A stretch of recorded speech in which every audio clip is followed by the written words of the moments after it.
You're awesome!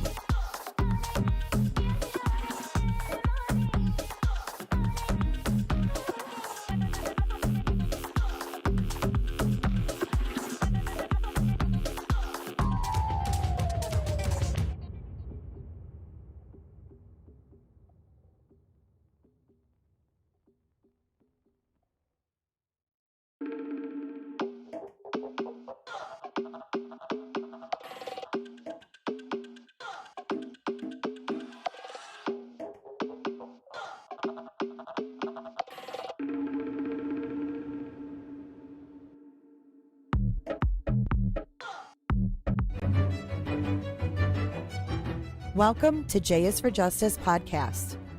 If live breaking news and following true crime is your thing, then please consider subscribing to my channel. And if you like what you see in my videos, please consider giving them a thumbs up.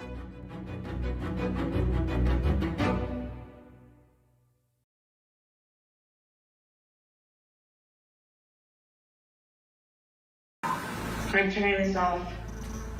Tell me whatever you have off. I don't get it. So you remember this. Are you drunk right now? How much alcohol did you drink? Enough. You drunk? You're slurring your words. You're sleeping up against the door right now. Yeah, because I want to be good for you. Did I not tell you to not bother me? Bitch, man. So what is it you come up and do? What time is it right now? It's 1:20 a.m. Publish the verdict. In the Circuit Court of the 9th Judicial Circuit in Orange County, Florida, case number 2020 CF 2603, the state of Florida versus Sarah Boone. Verdict. We, the jury, find the defendant guilty of murder in the second degree as charged in the information. So say we all, dated at Orlando, Orange County, Florida, on this 25th day of October 2024. The form has been signed by the court.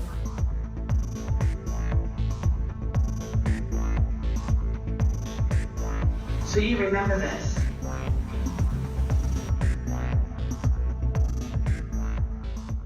Welcome in, everyone. Welcome to sentencing day for Sarah Boone, the Boone Star. We've got a few minutes before sentencing. Mary, what do you mean there's a plea deal? She's already been found guilty.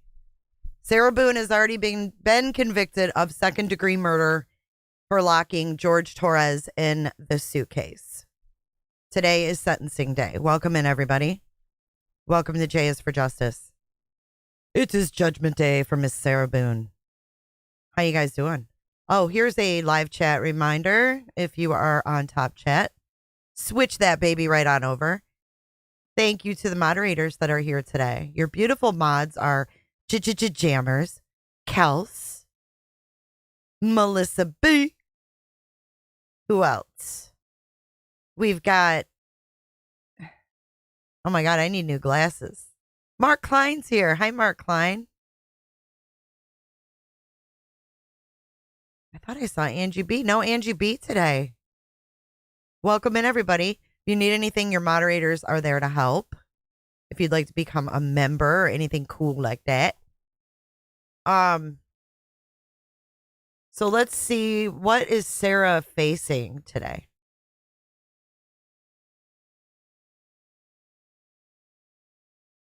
Let's check this out. Number 83, capital K. Good to see you again.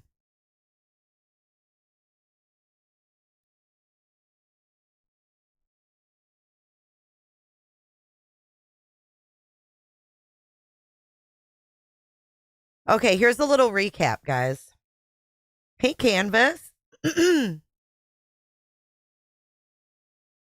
Sarah Boone was convicted of murdering her boyfriend by suffocating him in a suitcase, and she will be sentenced today in Orange County, Florida.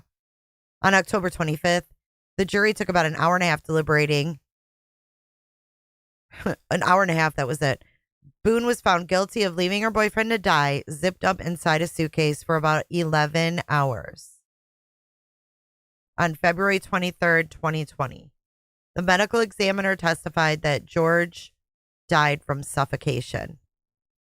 His family has declined to comment after the verdict. Boone's defense attorney described Sarah as shocked and disappointed. During the trial, Sarah took the stand in her own defense, describing how her 103-pound boyfriend got in the suitcase in a game of hide and seek. I zipped him up. We thought it was funny, she said. We're joking about how small he was, that he was small enough to fit inside the suitcase.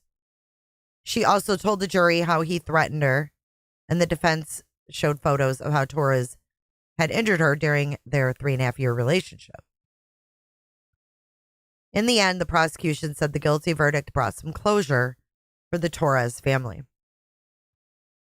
Boone has requested a new trial, claiming that she was wrongfully denied a court-appointed attorney. She is something else. But what is her possible sentence?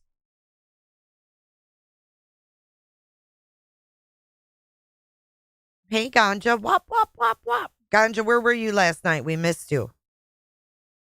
We evened out the E's last night, and Ganja wasn't there. So Ganja didn't get to hear the new sound bites yet.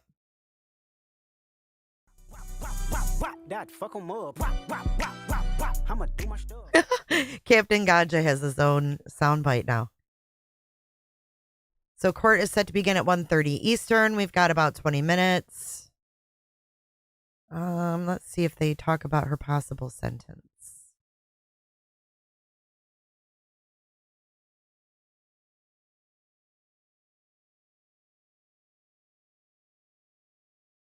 No one's saying. Second, I know we looked it up before, but I can't remember what it was. Degree murder, Florida. Sentence. Life with the possibility of parole, you think? You fell asleep early, you missed a good live. In Florida, the sentence for second-degree murder is a minimum of 16 3/4 years in prison without parole. Second-degree murder is a first-degree felony in Florida and is punishable under Level 10 of the state's criminal punishment code. 16 3/4 years in prison without the possibility of parole. No, this is second-degree murder. No death on the table. Hey, Tim Sparks. She should have taken the deal. I think she would have ended up doing like 8 years with time served if she took the deal. Good afternoon, everyone coming in. Hi, Sherry. Good to see you all today. So that's the minimum she can get. I mean, she might get more than that.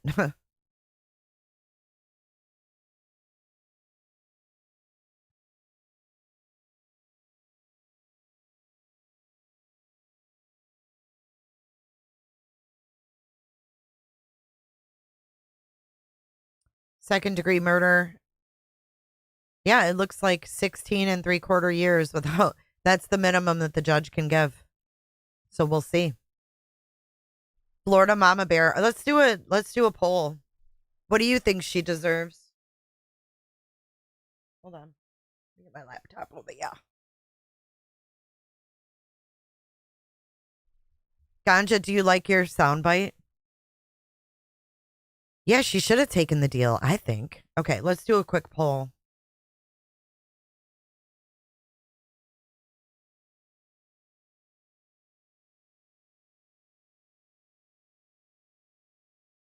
Let's see what you guys think. Should she get the max? Should she get the minimum? See a wing. What do you think Sarah should get? Minimum? They're not going to put her in a suitcase. I can't make that an option. Minimum is 16, so 20. We'll go 20, 30, 40. 40 is pretty much a life sentence because she's... How old is she? You do love it? I couldn't wait for you to hear it. Will she get credit for time served? I think she will, but I'm not 100% sure. I know she was going to in the plea deal. So I don't know if that was just part of the plea deal. They were like, hey, we'll give you time served, or if you want the maximum, put 40. Because she'll pretty much die in there. They not like us. They not like us. They not like us. We shall find out in about 15 minutes. Get your votes in. Already half of you are at the max.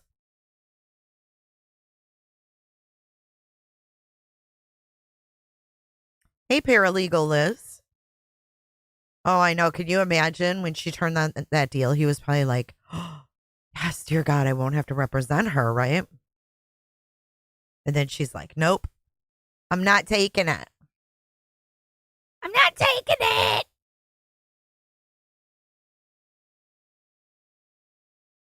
She's 45-ish. Yeah, I thought she was like mid-40s. So that would put her, in her mid-80s. Hello, Miss Sophia. Hey, Dupsy Daisy.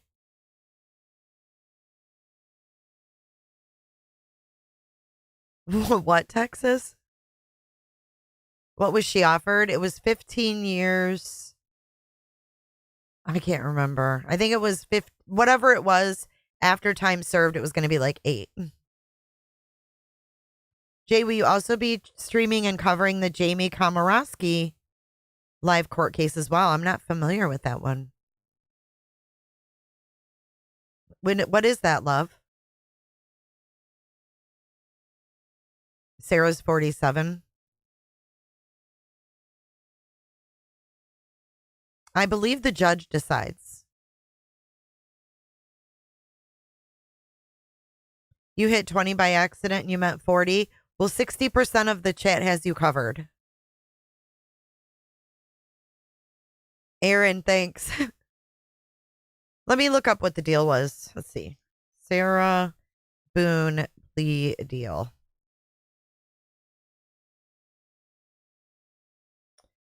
Okay, this is the state's offer. Hold up. I found it.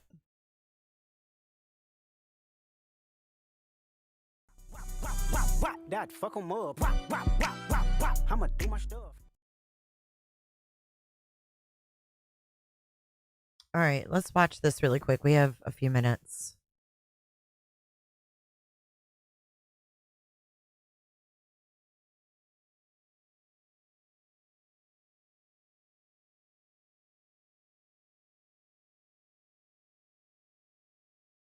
Ooh, I'm on the wrong keyboard.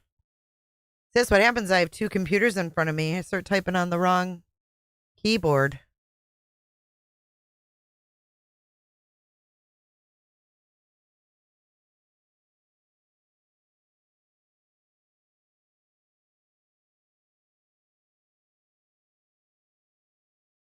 Where's my volume thingy?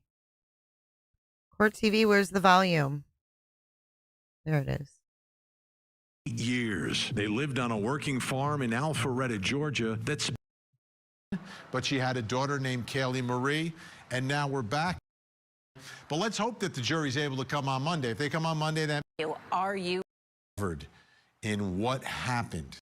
Is have jurors, and if there's moving towards delayed a little bit, just a little bit, not a ton, but you've got to. When you're picking a jury, what you need to do is have jurors. And if there's a Cat 5 on the way. The newlywed trial. Okay, now I know what you're talking about. Didn't that start today? Folks in Central Florida are a little distracted, and rightfully so. And we wish them the best as the storm approaches. Vinny. But difficult to start the next big trial with the next big storm on the way. It said she was... But I need cash now. I am very blessed, Flo. 877 cash now. Oh, here. It says, Jesus Christ. It says right here, Sarah Boone rejected a plea offer that would have sent her to prison for 15 years. If found guilty, Boone faces a minimum of 22 and a half years in prison and a potential life sentence. So that's what that says. Jury selection today. Okay, I'll check it out. Are y'all watching it?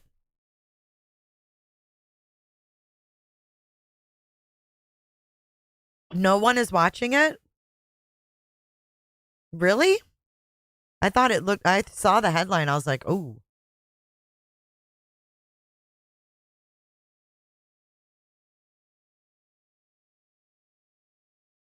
Oh, it hasn't even started yet, love. Thank you for letting me know.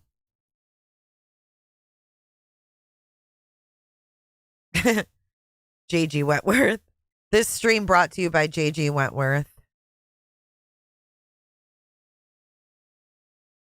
But it does say here today, Sarah Boone turned down the state's offer to plead guilty to voluntary manslaughter and get sentenced to 15 years, which she would have to serve 85%. This would be 12.75 years, and she's already served about 4.75. She's an idiot.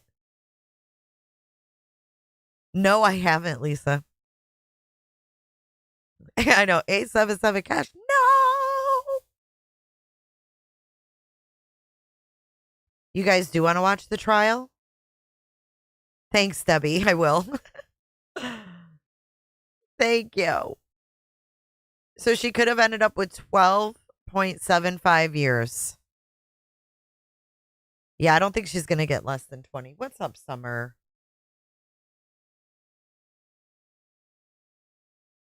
She is an idiot. I'm sure her lawyer was like, you know, I would take it, Sarah.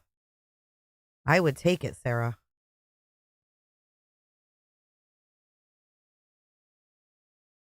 Yeah, I really wasn't aware of it, but yeah, I mean, there's really nothing else going on.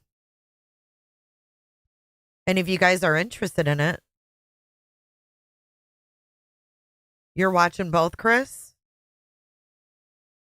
Sure, I'll cover it. So how long do they think jury selection is going to be? I know.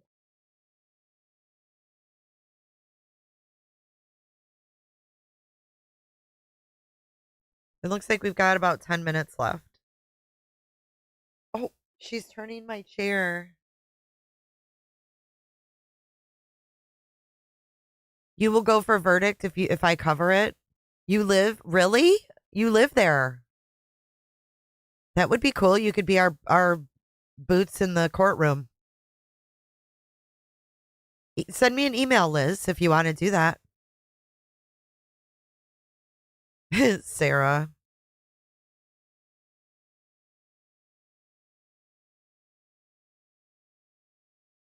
I'll do some research on that case today.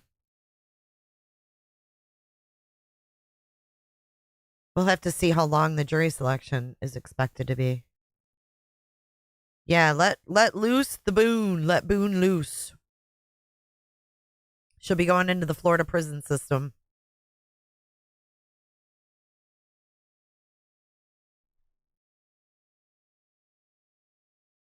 Awesome, Liz.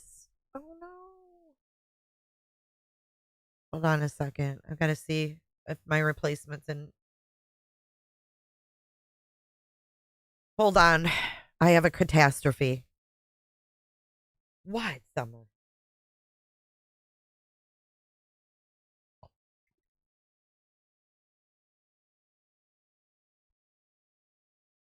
Okay, sorry. I had a replacement to pick. I'm definitely going to go see opening statements. Oh, Chris is there too. Mark. I know. Pause out. Where's our doggy cam? See what we got here on doggy cam. Where is our doggy cam?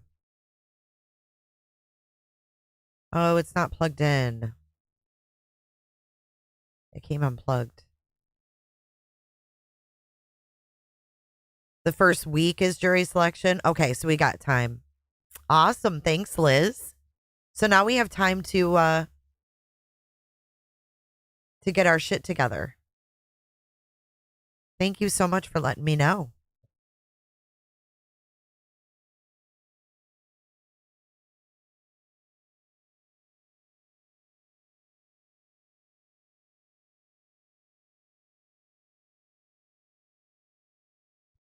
Check out the jail calls of Jamie K. She's ridiculous. And she does not have a grasp on reality. You're on the other side of the bridge. Oh my God, you guys are like neighbors. How cool. We got about 5 minutes.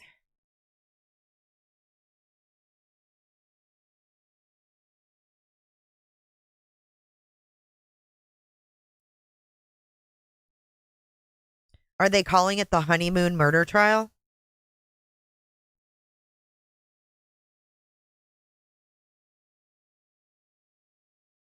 What are they calling it? Wop, wop, wop, wop.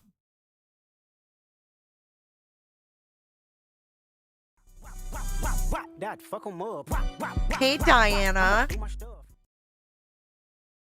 Hey, our Christmas sweaters are in stock. Let me show you real quick. You guys got to get your Christmas sweaters. Go to j4j411.live. Once you go there, go up to the 3 little dots, click merch, and let's scroll down. Check it. Designed by Potato last year. Cute, cute. Thank you, One-Eyed Flo, for gifting a membership. If you received that, looks like Debbie got it. Welcome, Debbie. Make sure you thank Flo for that membership. Thank you so much, Flo. Designed by Potato. We have our ugly Christmas sweater. You can get that in the merch store. I'll give you all the link if you want to check it out. Wedding Night Horror Trial. Ooh, that sounds even worse. So, Wedding Night Horror Trial. Wow.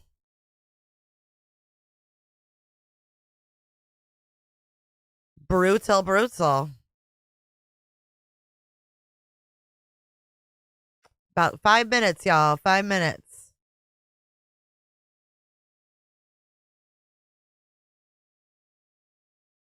Or I'll give you all the link. All right, here we go. Ah.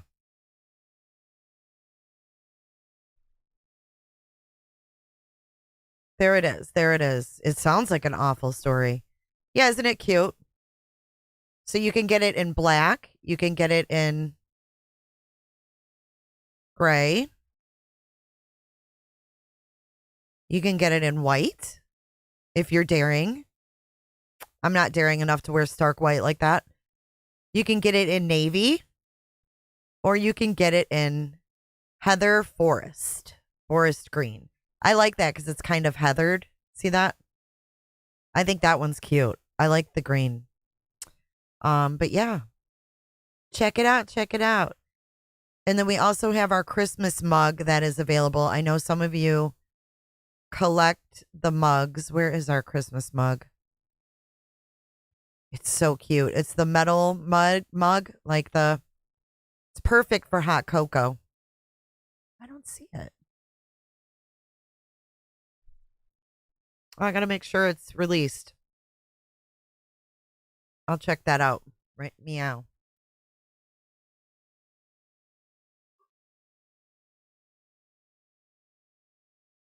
So Jamie's jail calls, can you guys email me where I can find them?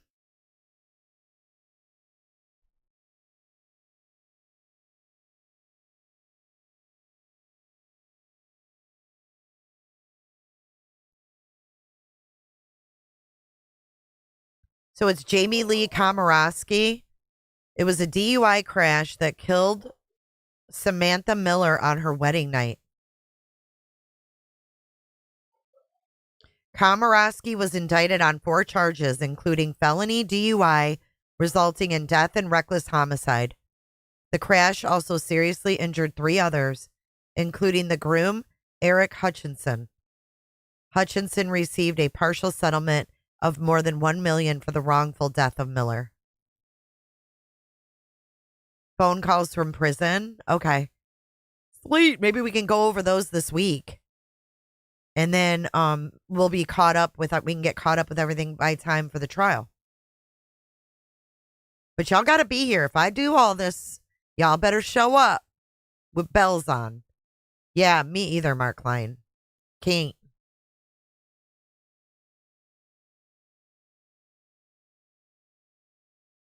I got to get that mug out. I want to show you guys the mug. It's so damn cute. Thank you, Chris and Aaron. I will check out. I'll check them out. That's the case about the couple that was killed while driving a golf cart. You know, I never heard about that. I didn't. When did that happen?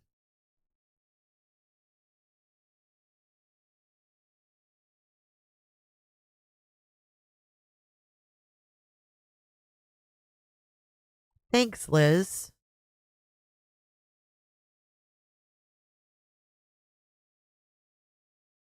Present. Hey, PJ, how you doing? Oh, no. Another order change? Damn it.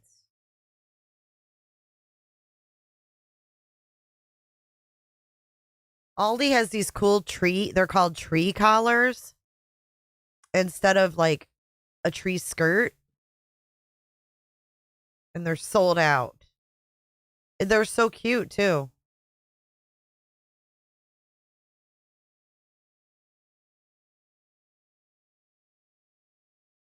Oh, it happened in 2023.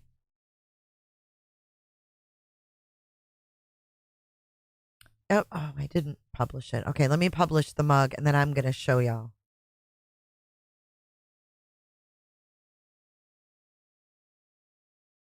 That's what it's called. Enamel.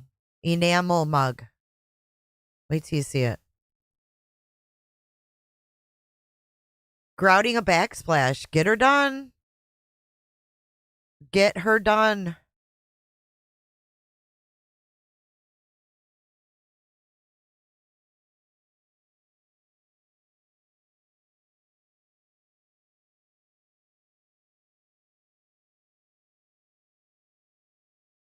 Okay, I've got it. You have to take your daughter to physical therapy. Well, be careful out there, Sherry. Be careful, oh Sherry.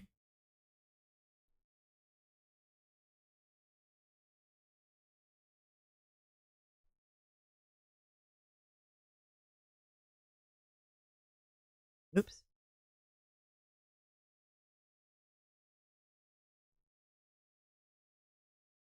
All right, so go to merch. It should be here now. There it is. Is that not freaking cute? See what I mean? How it's like a camping mug? Do you guys love it? Here's the link to the mug. Oh, wow, dealer. That one sounds like a doozy as well. Hey, Aunt Nene. Who's pleading guilty?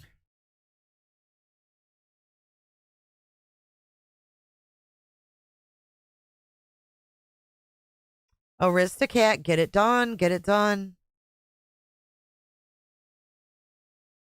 I know. I love the tree collars. They're sold out of all of them.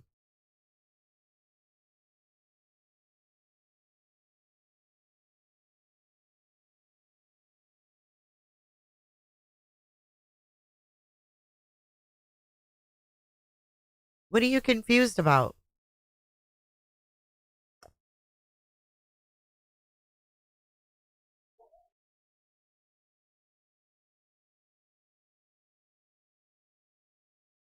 Yeah, she's already been convicted. She was offered, we were just talking about she was offered a plea deal, but she didn't take it. So we were just talking about what that plea deal was.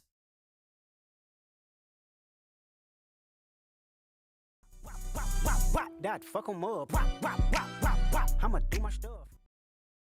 I can't get into the Karen Reed circus. Hey, Southern-ish. Hey, J-Lo. Get your votes in. We're still 59% are at the max.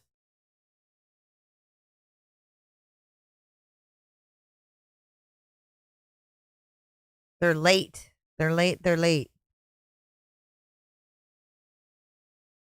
Does Court TV have this going on? God dang it.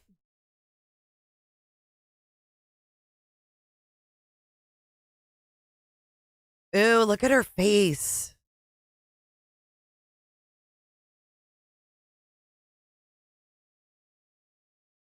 They're not live yet either. Ugh, she looks like a turtle. Chris, what are you talking about? Who pleaded guilty?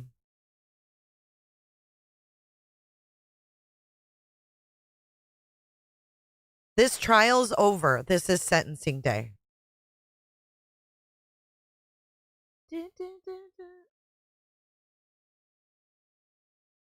Chris, the court feed was supposed to start 2 minutes ago. They're late. They're just a little late.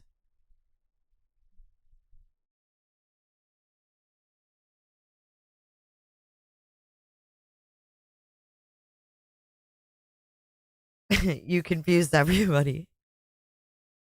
Thank you, Southern-ish. If you guys could hit that like button. I slack at asking people to do that. But it does really help. We have 134 likes.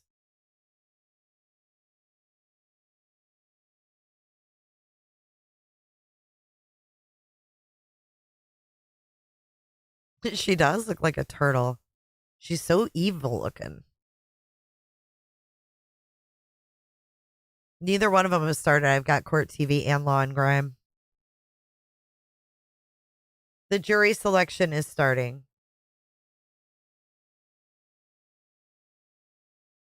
Oh, Jamie, she pled guilty today. Was that not expected?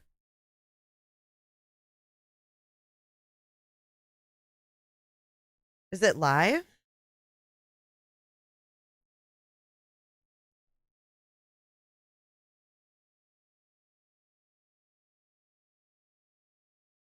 Thank you for joining us. First at 6, the woman charged with causing a DUI crash that killed a Folly Beach bride on her wedding night will appear in court tomorrow. Jamie Lee Komorowski, 27, is charged with 3 counts of felony DUI resulting in great bodily injury or death and 1 count of reckless homicide. She was held at the Al Cannon Detention Center from April 29, 2023 until March 1st of this year. On April 28, 2023, police say Komorowski crashed into a low-speed vehicle.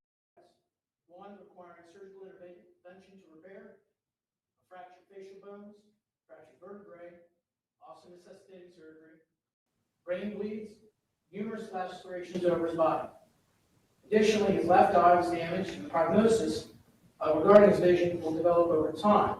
He necessitated surgery to fix the lid to that left eye, enabling it to close. Currently suffers double vision. Future surgery will be assessed. Their audio's horrible, but your girl pled guilty. Died from blunt force trauma to her head and neck. Your girl pled guilty.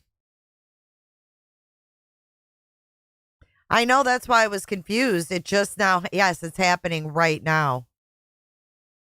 It's happening right meow.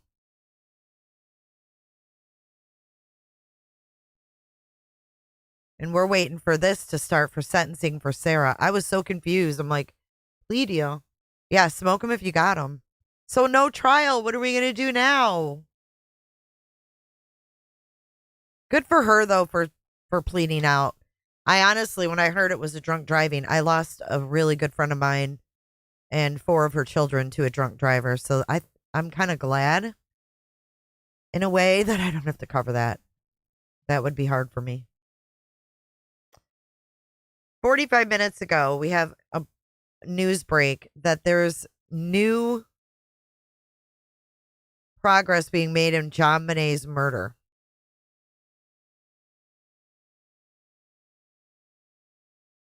Still talking about that damn DNA.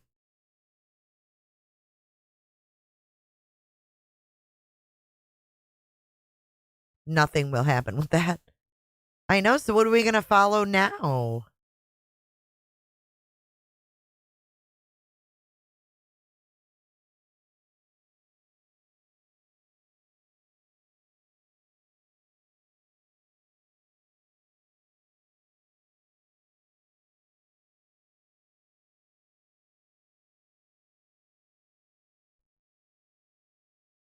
Come on, Sarah.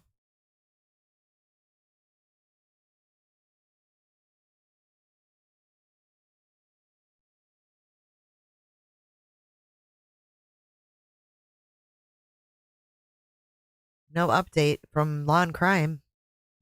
I know. Well, those plans were squashed real quick. No, it's okay, J-Lo. We didn't realize it was happening right now. That's all. It was all of us together being confused. That's all. We're just waiting for Suitcase Sarah.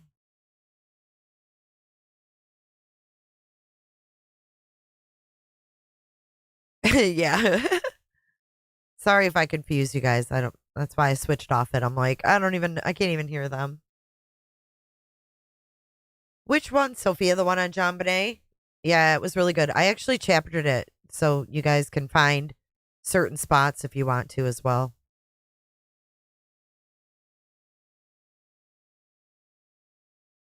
Her jail calls lucid, screaming, crying, why me? Where is that girl located at? South Carolina or something? I want to hear Sarah's calls. Do I know what the Wests were sentenced to? I don't.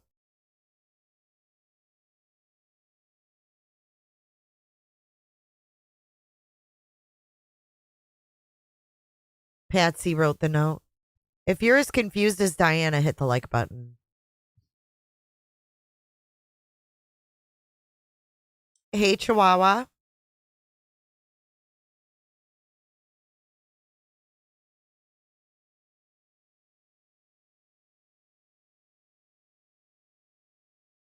You're not blocked at all. No. You're not blocked. Oh, she might be getting her mushroom did. True. I didn't think about that.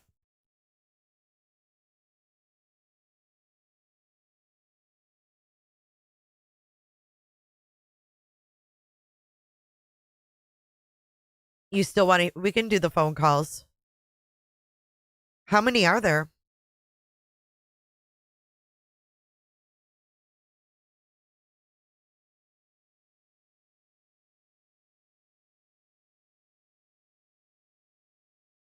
Is that girl going to be sentenced today, though? Is the thing. I know she's pleading guilty, but are they going to have her come back for sentencing? I'm thinking they'll have her come back because don't the victims get a chance to talk? Oh, here we go. Live in the courtroom, guys.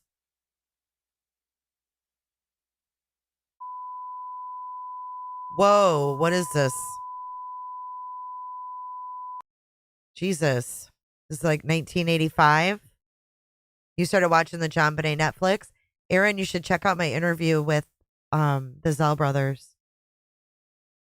Hey, JR.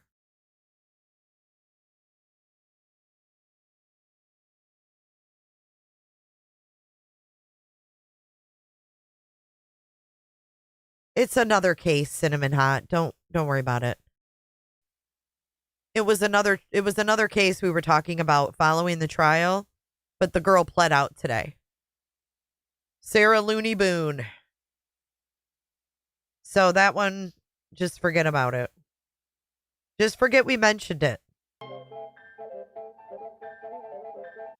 Her spore head.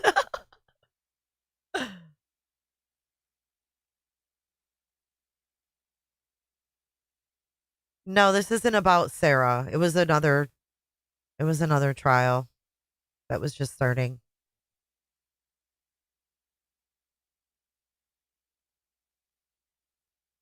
Your mom's right. Jeffrey Dahmer kind. Jeffrey Dahmer. She's getting her mushroom done. Sarah will get 3 years for every lawyer she went through. Mark, you're crazy. Mark Klein, you're crazy. Mark Calvin Klein. Mark Calvin Klein.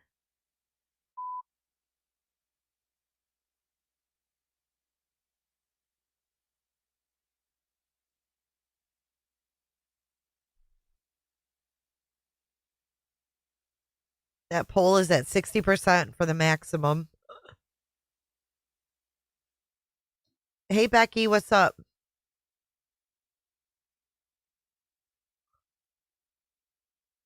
Well, it depends on if it's with parole or without parole.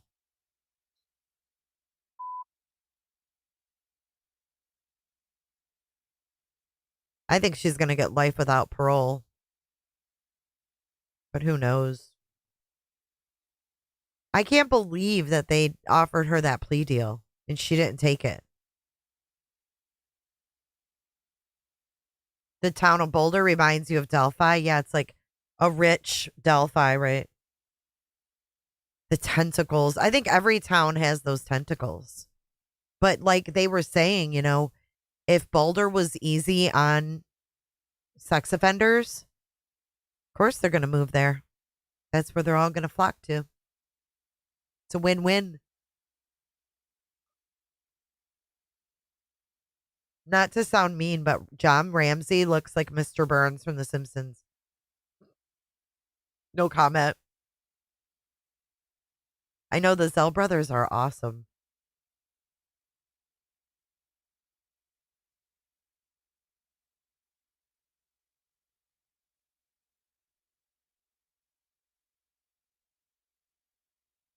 The suitcase video did it for you, Green-Eyed PI?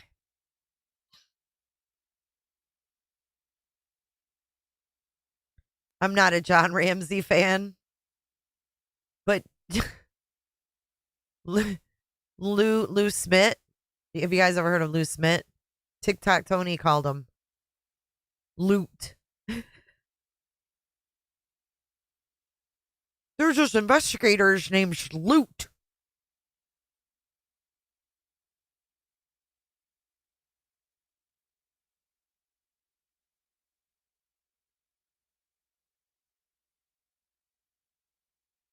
What if Sarah Boone enters the courtroom with her head shaved?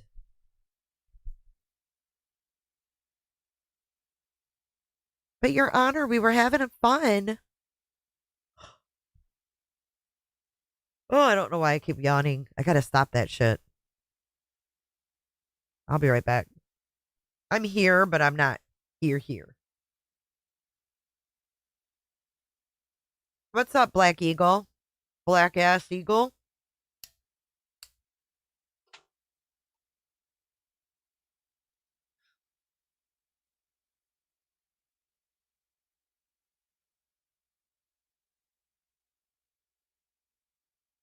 I must say, I haven't missed Sarah's lawyer's voice either.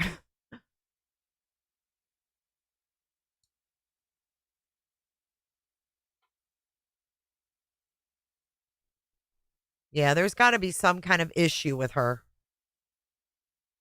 Hold on.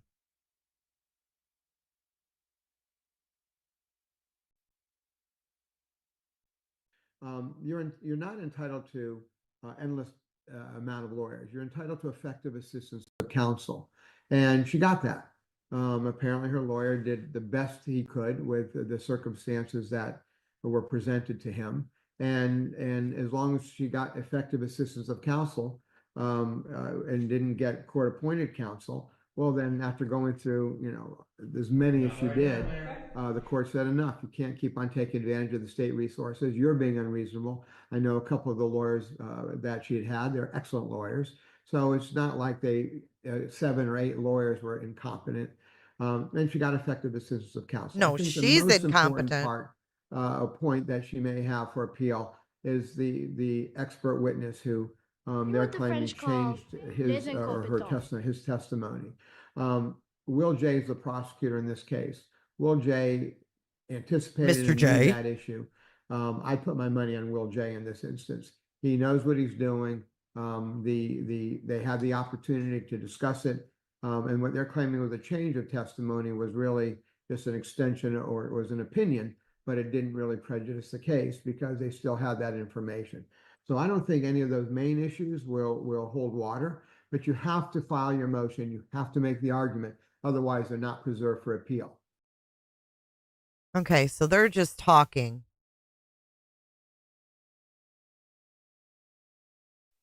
Nothing still. Do you think that she must be doing some kind of bullshit? She must be asking for something. Who the fuck knows with her? Sin. That's perfect. Perfect.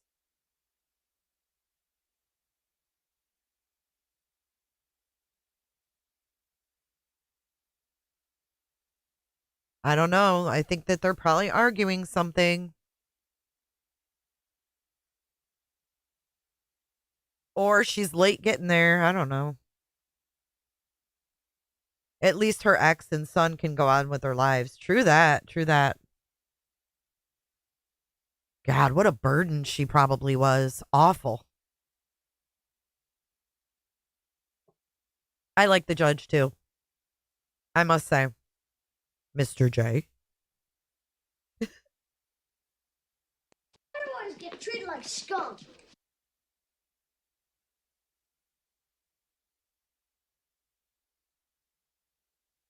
Is she oh yeah, maybe she's eating some Pop-Tarts. Some Pop-Tart snacks. I feel bad for Lucas, who has to live with his mom being the suitcase killer. I know. It's really sad. It's really unfortunate that these people do this shit and don't even think about the children. Sophia. Oh, here we are. We're moving. There she is. Oh, Lord have mercy. What the fuck are you smiling about, girl? I can't with her. We don't have audio yet. Did you see that big old grin?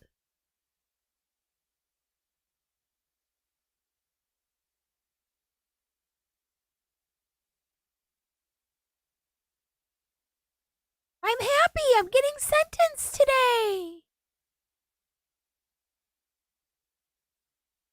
Good morning, Jen.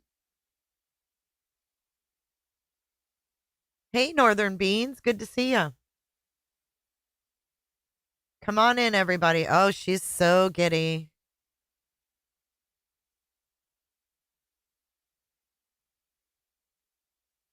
Hey, Sherry. Oh, maybe she's got a girlfriend, Jammer said. Oh, they're reading time. Oh, you better zoom out because you're going to get in trouble, law and crime. Zooming in on the lawyer's phone is a no-no. Did I ask them to do that?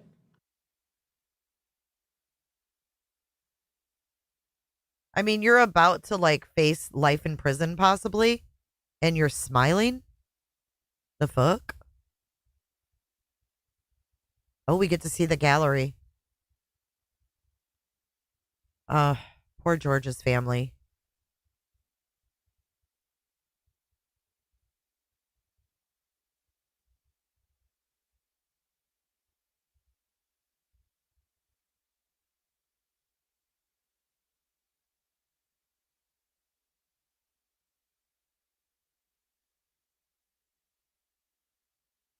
Sentencing and coronation day mixed up. She just, Ganja, she just grinned her way to 40 years. She was kind of flirty with the girls. It was weird.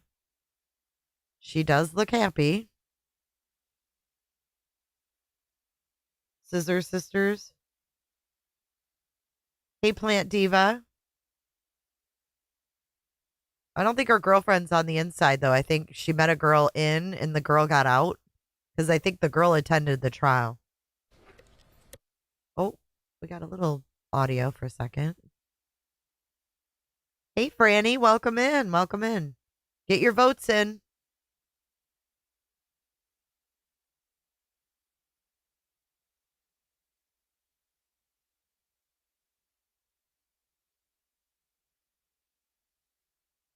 Corey Richens. Oh, there is. Yes, we've got updates on her.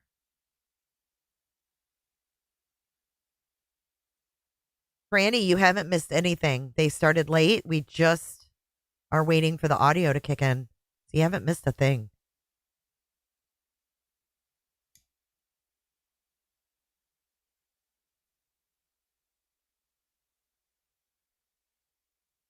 Cirque de la Serra.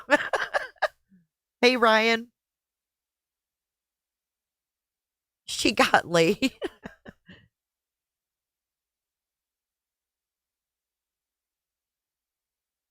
I wonder what prison she's going to go to. Her lawyer, Mark Klein. Her lawyer has Jay for Justice on his phone.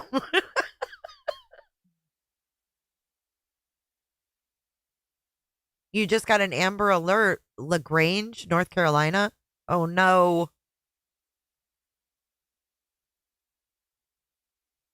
Give us the deets in chat of the Amber Alert if you can.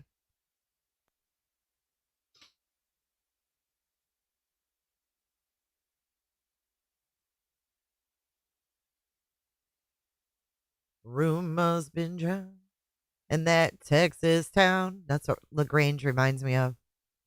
LaGrange. You know what I'm talking about. Get me some too, Ganja.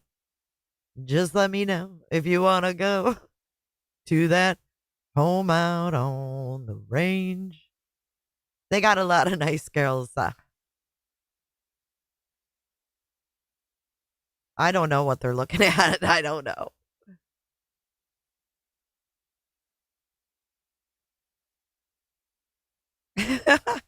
Raking. I don't know.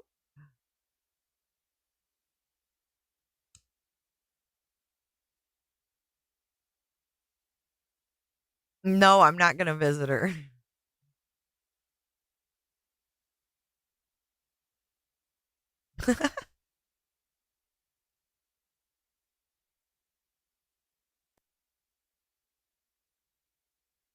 She's going to the clinker, the big house, and she comes in with a big smile. Going to the clinker, the big house.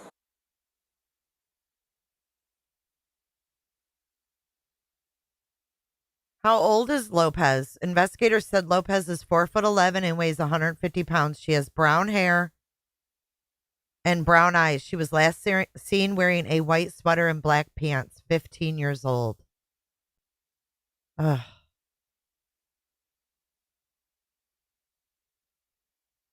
Yeah, I don't know. Will she speak? I would think she would, but that's just me. If it's typical Sarah fashion, she will speak. Because I think she can't help herself. Mark Klein, you got to come up and sing Figure Eight. Oh, here we go. Here we go.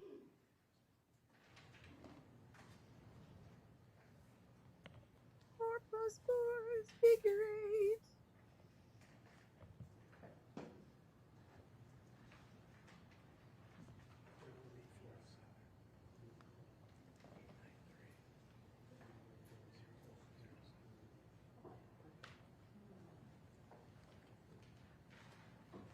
Her little girlfriend. Oh, let's see.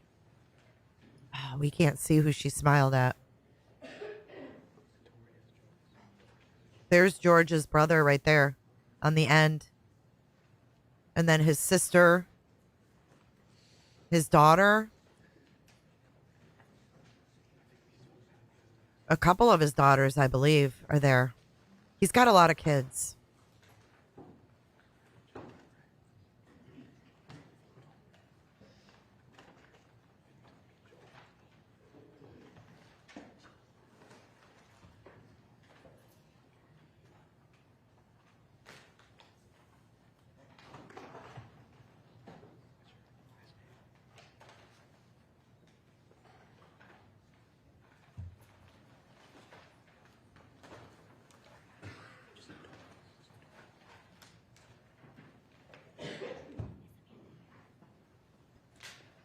Is that bald guy? Is he the one from the investigations?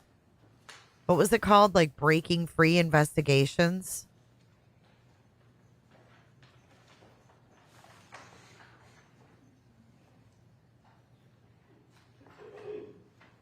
Welcome in, everybody. We are waiting for Sarah Boone's sentencing. If you're just joining, please hit that like button while we wait.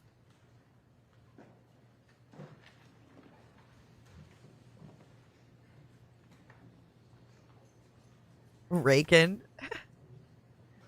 A group effort.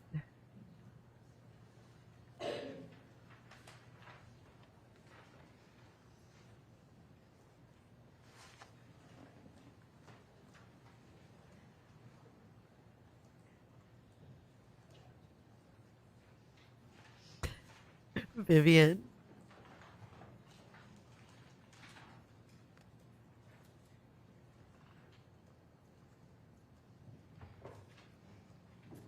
Turn around.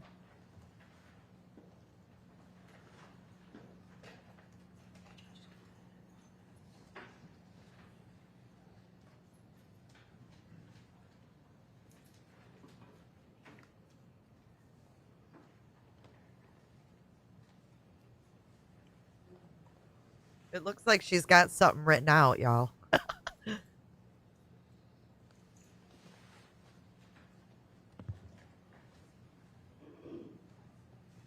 Prison Break Investigations.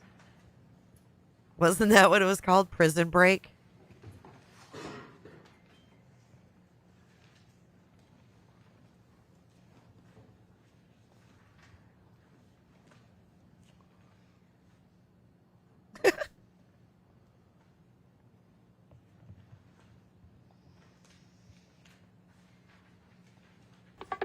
What you are witnessing is real. The participants are not actors.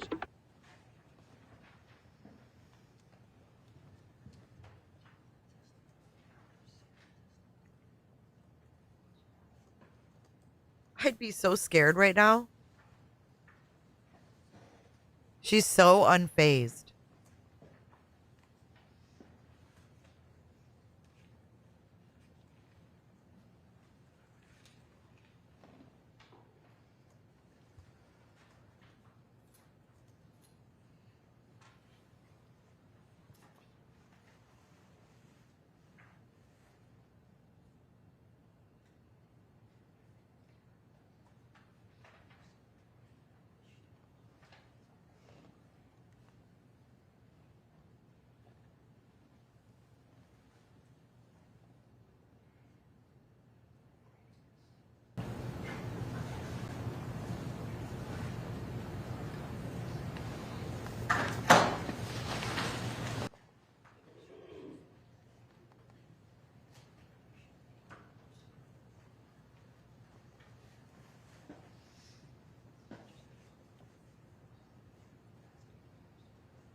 Dude, are we going to be here till 6 o'clock tonight?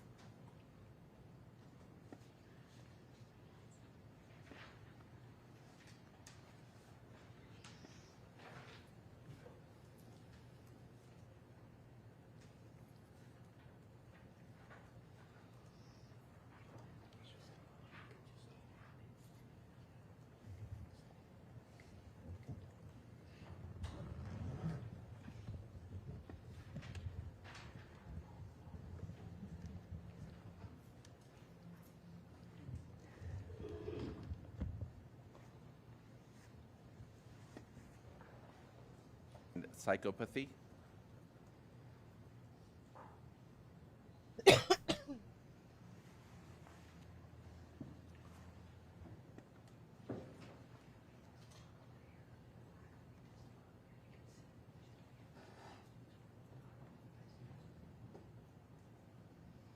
I have a feeling she's going to talk.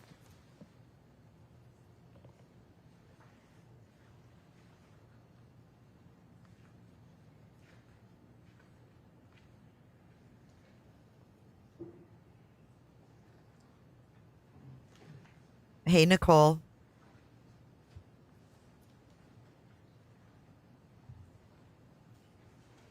Dark Horse, you think her attorney looks pissed at her behavior? I think he told her to turn around, but maybe not.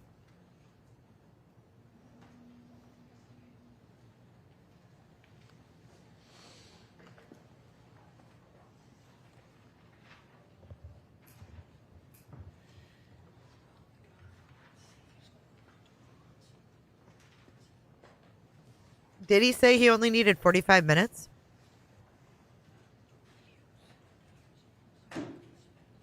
He's pretty animated talking to her as. I'm going to boost the audio. Hold on.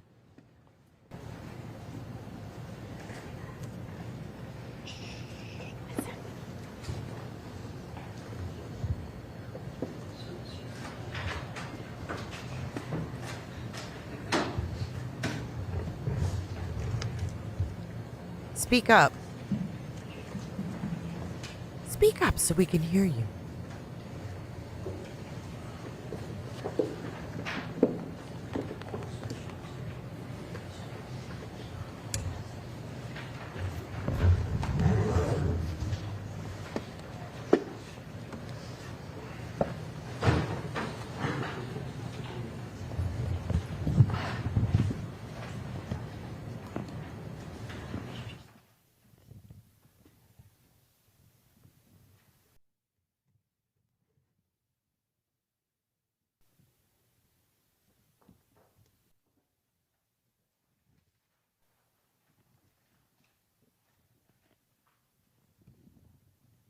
They covered the mic or something.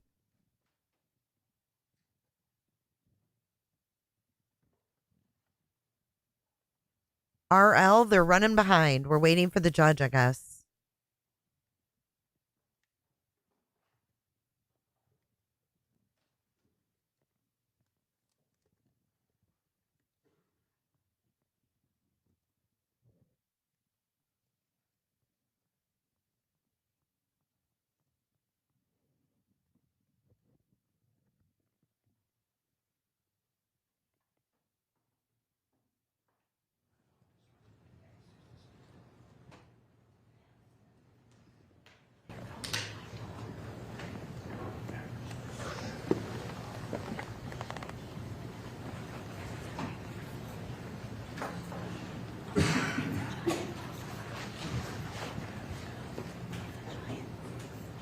It's a giant box.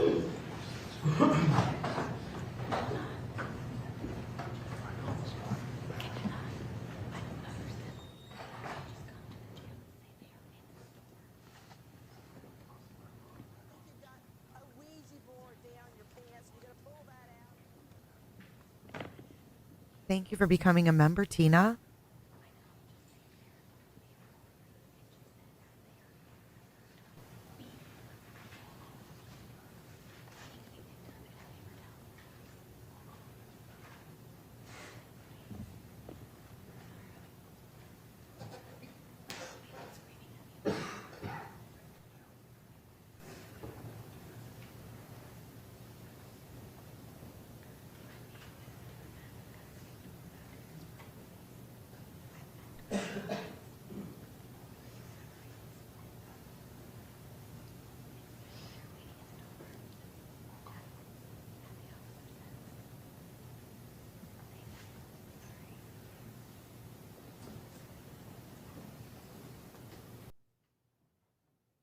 I couldn't really make out what she was saying. She was talking about a box overflowing with papers.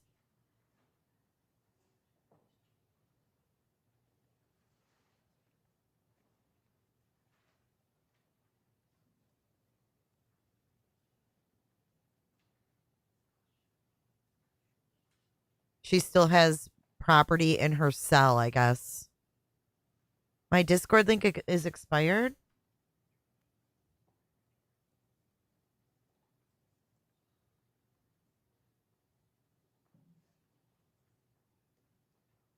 Let me fix it. Where is it, Raken? Which one is expired?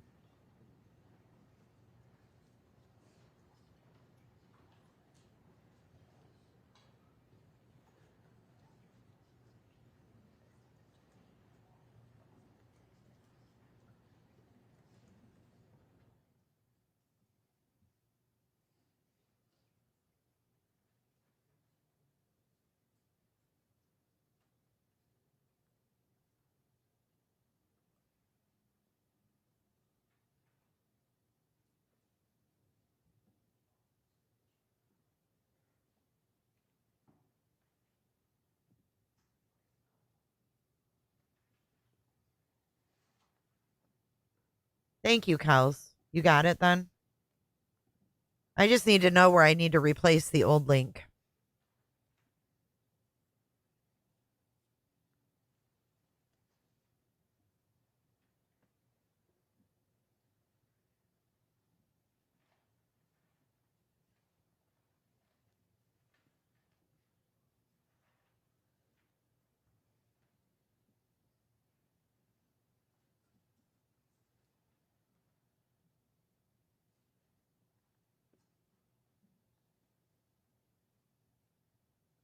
Where's Judge Kranick?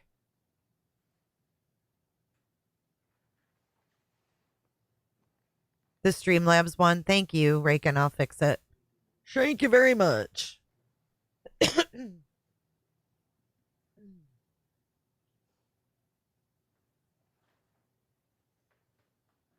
They're doing the victim statements today, J-Lo?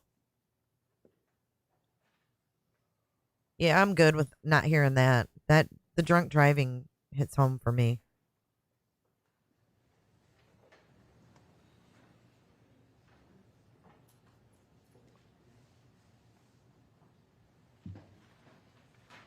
If you're just now joining, you haven't missed anything. The Sarah Boone sentencing has not begun yet.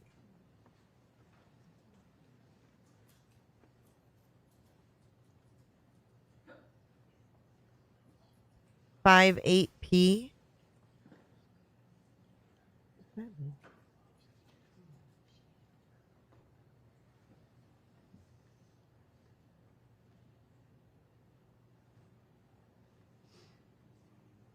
Yeah, I don't think they have AC in the prisons here in Florida.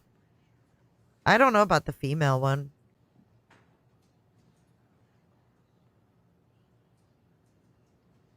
Do you think it's kind of rude to keep the victims of this family waiting?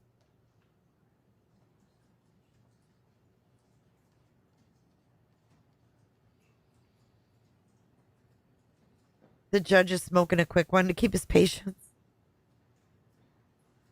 Waiting on Dr. Lewis. Oh, God, no. God, no. No, Dr. Lewis. Please, no.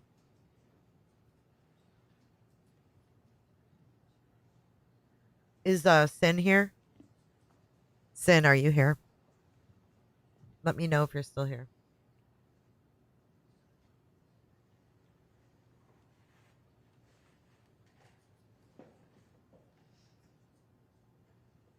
Judge, shh.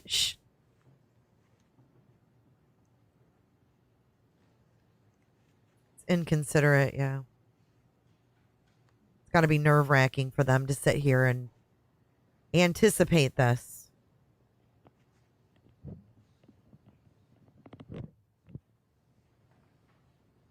Kels? What?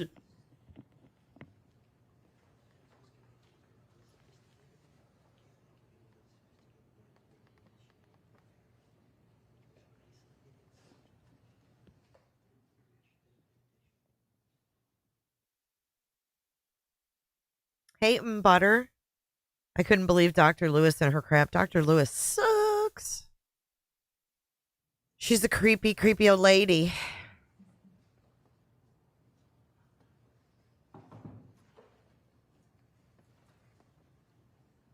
What's the hold up? What is the hold up? This is bonkers.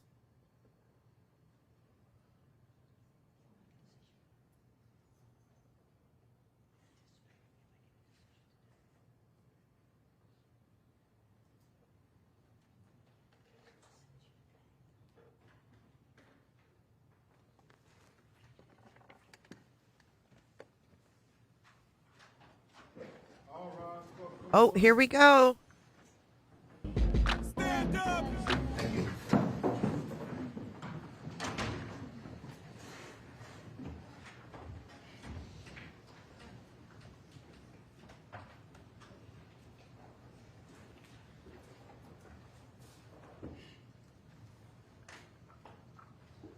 You guys hung tough at 60% for the maximum sentence for Miss Sarah.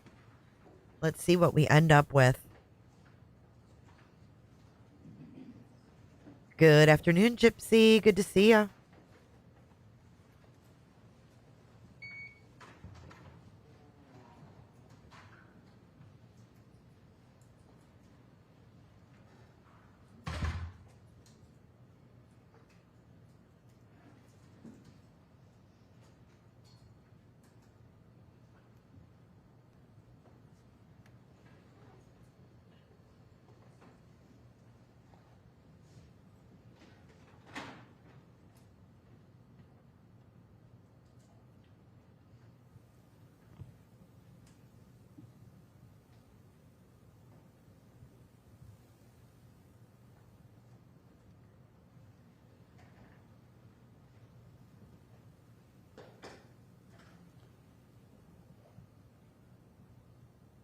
Why is this so awkward?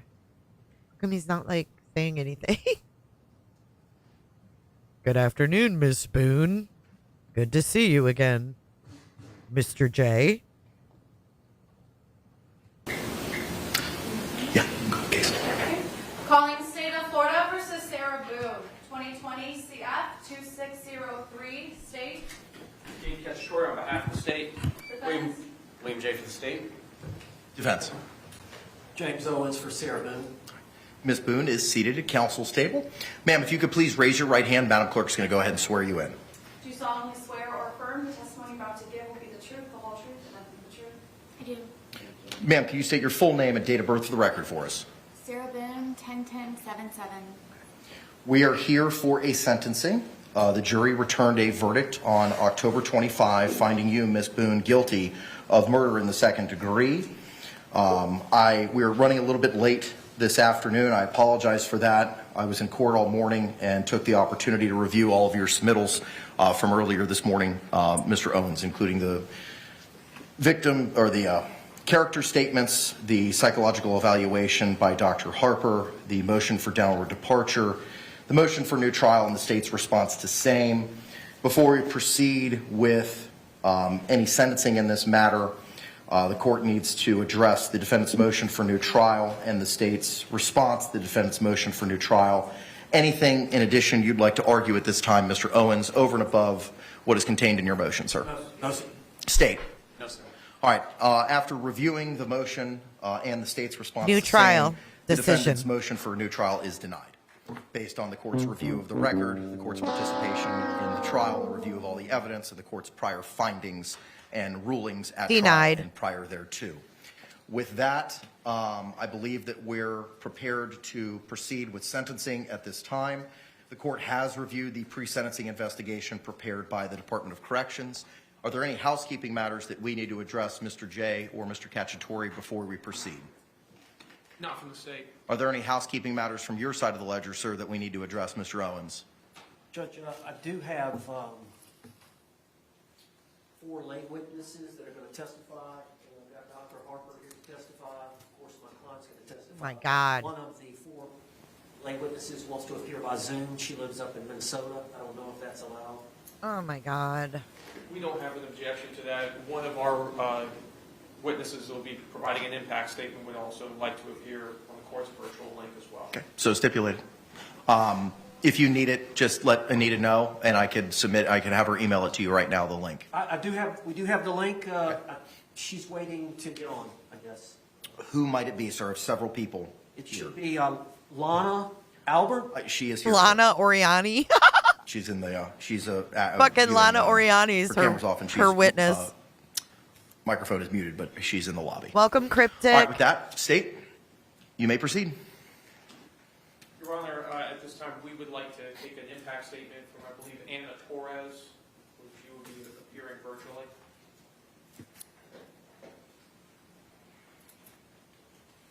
I see several guests, but I do not see a Anna Torres in the virtual lobby, sir. Well, I think while maybe she's having some issues logging on, we have also in-person witnesses. We can proceed with those first, sir. We would call Lana Torres.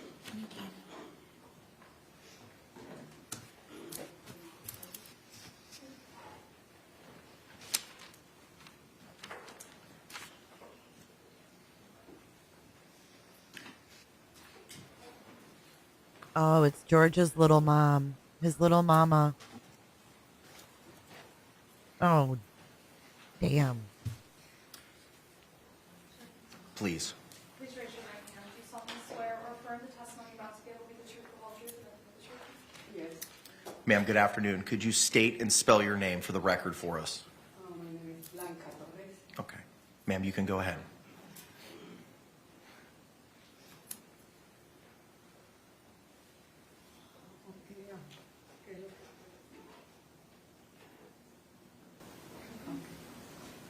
I just want to tell Sarah Boone that I don't hate her for what she did. And I always remember that evening when that lady came into my door and she knocked at the door. And she asked for my name. I tell her my name. And then she said, "Can I come in?" I said, "Okay, yes." And she told me to sit down. I never think that was going to be my son. And then she said my son was dead.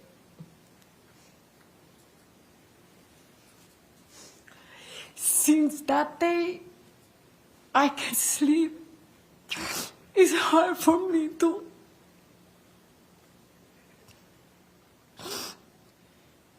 remember that moment. My son is not here no more. She don't only kill my son, she killed a father, a brother, an uncle.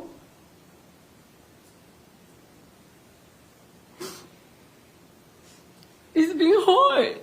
And my family, because all the brothers, they will always work together. But now it's like something real. Love is missing. Sometimes when I look out the window, I'm waiting for him to come and say, "Mom, I love you." She was always there. She called and called me. I missed that mommy. The last time that I talked to him was at 12 o'clock in January, New Year. He came to my bed and said, "Mom." He woke me up and I said, "Mom, I love you. Happy New Year." Since that day, I don't see him no more.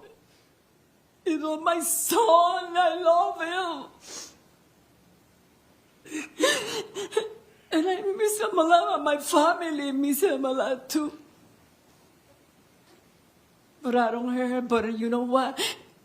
I was blessed. She ain't gonna be blessed like me because I have my son. I raised him. I have his children, my granddaughter, my grandson, and she don't gonna be able to have that. And I did. I raised him.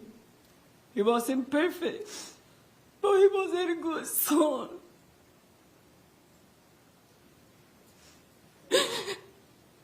Thank you.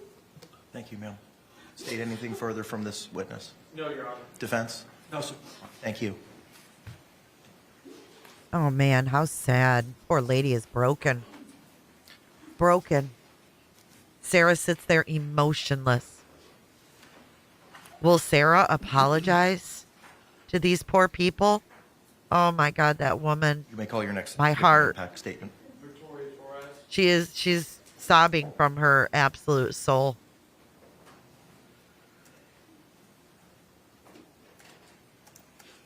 I think this might be George's daughter. Do you solemnly swear or affirm the testimony you're about to give will be the truth, the whole truth, and nothing but the truth? I do. Ma'am, could you state and spell your name for the record for us, please? Victoria Torres. My name is Victoria Torres. George is my brother. His sister.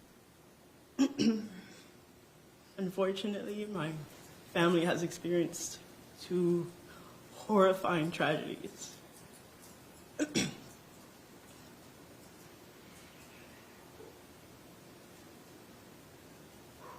just want to make it clear that George deserves justice. As far as my other brother and Sarah deserve to rot in jail.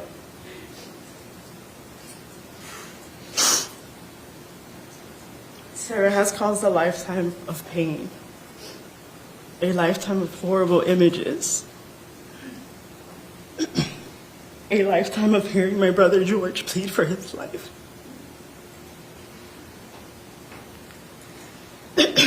This is just this moment for all of you. For me and my family, it's forever.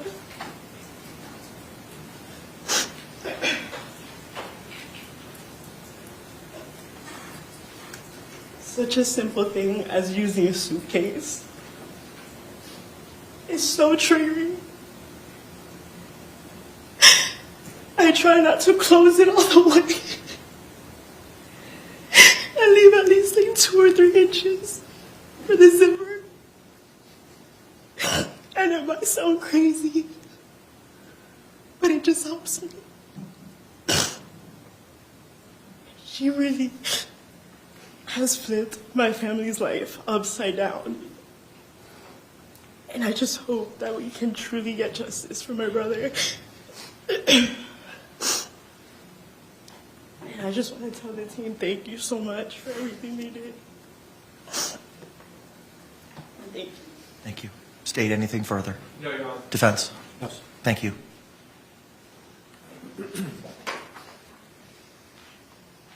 Your Honor, could we see if Ms. Anna Torres has been able to make it online?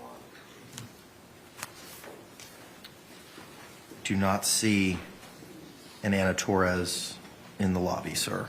I have lots of guests, HHSA, Mr. Beck, Lana Albert, Jason Gunn.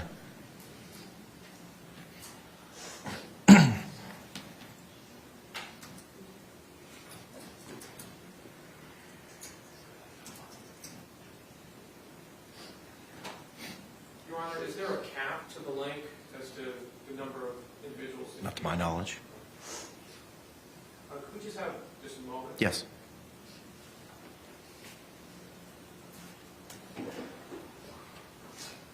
Maybe someone in George's family has decided to speak after all. He asked if there was a cap on how many people could speak. Judge said there is none.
Yes, sir, Mr. Cacciatore. Your Honor, after speaking with Mr. Owens, given the fact that the victim's daughter is having difficulties with... Is that her, Ana Victoria Torres?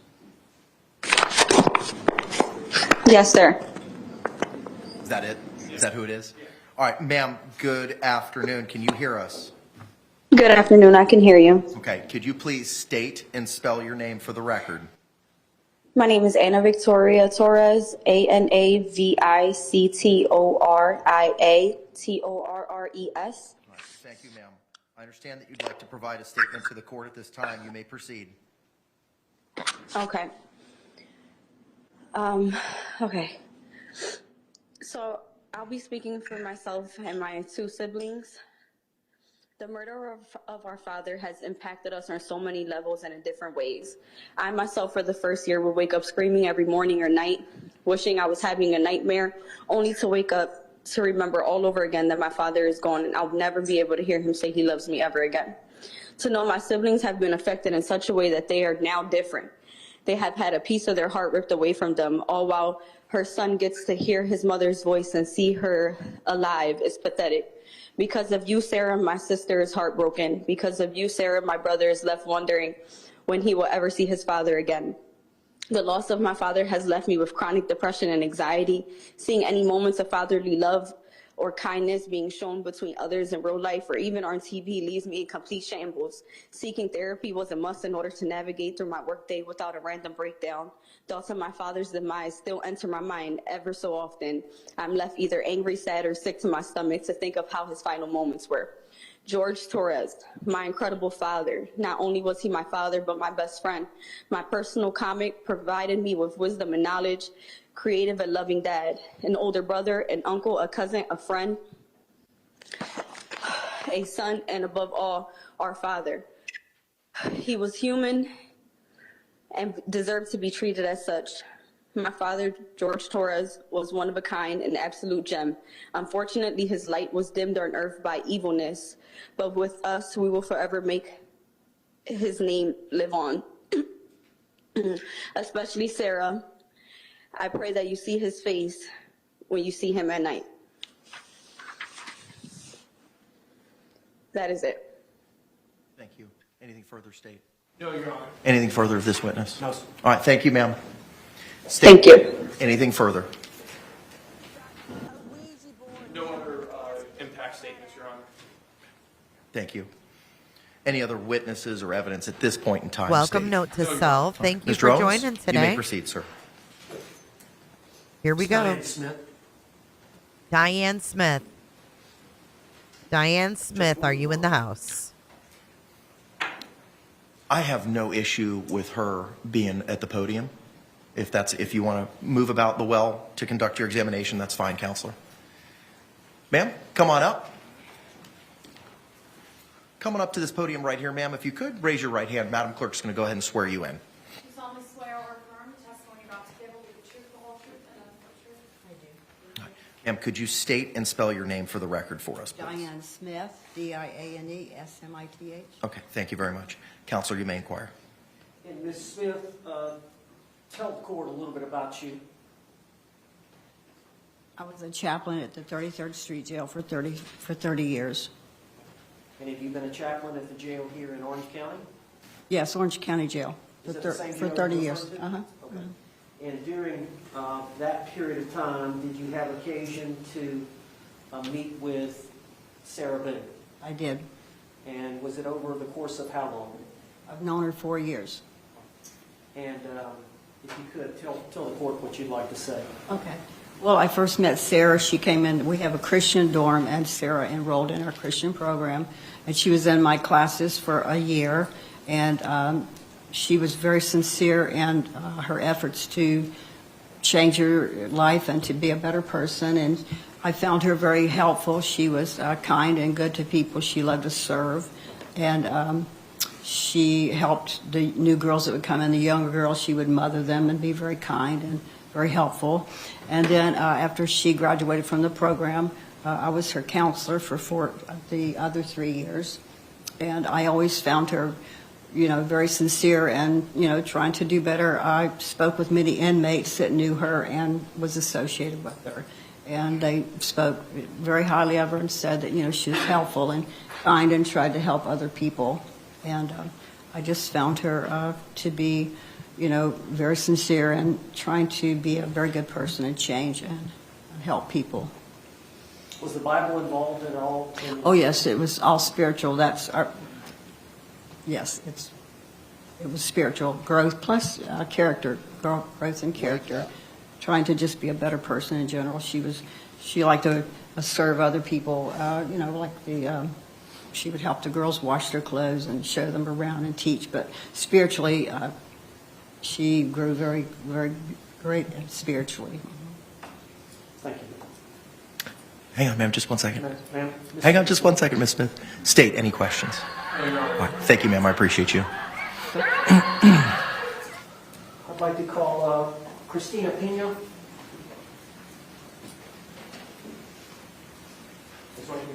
Yeah, it's fine, Counselor. Thank you.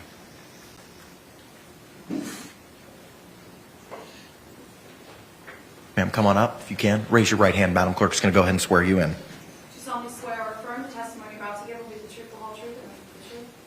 Thank you. Ma'am, if you could state and spell your name for the record for us. Christina Pena, Christina Pena. All right, you may inquire, sir. Ms. Pena, how old are you? 31, And where do you live? Orlando. Now, it's my understanding, Ms. Pena, that you were in the county jail with Sarah Boone. Yes. How long were y'all in the same cell together? Yes, I was in there for 4 years, but we were together for 3. Okay. And I understand ultimately the charges against you were dismissed? Yes. And so you were released on what day? April 4th this year. 2024? 2023. 2023. So you've been out for a pretty while. I've been out for like 6 or so months now. Yeah, since April of this year, actually. Sorry. April of 2024. And you said y'all were bunkmates there together for about 3 years? Yeah. I would assume that y'all got to know each other pretty well. We did. Okay. And if you could, if you'd like to speak on her behalf to the judge. Yes. Sarah's one of my best friends, my only. Take your time. She's helped me a lot. Spiritually and like growing and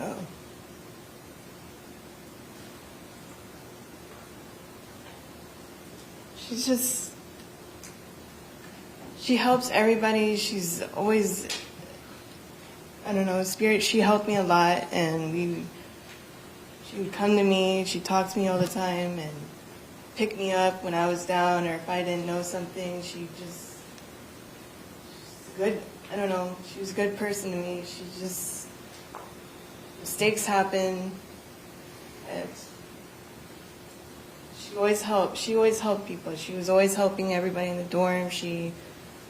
Even like her artwork, she did art. If anybody needed any help or needed anything, they'd come to her and she'd help them. And even if they, did wrong to her, she would still go back and help them and praise with them and pray over them and everything. It's just. And was she a little bit older than you? Yeah. How much older was she? 40 in her 40s. Did you think of her as maybe an aunt or a big sister? Big sister, yeah. She was like a big sister. Like a sister I never had. Because I have brothers, so I never, we clicked right away. I don't know. We'd be walking out in the backyard and she just would always try and talk to me, but I'm a quiet person and I don't trust a lot of people. So for me to open up and trust somebody, it's a lot. So. And obviously y'all are there under difficult circumstances. Did she assist you in getting through that? Yes, and she helped me a lot with my my case, and I would help her with with hers too. We're both.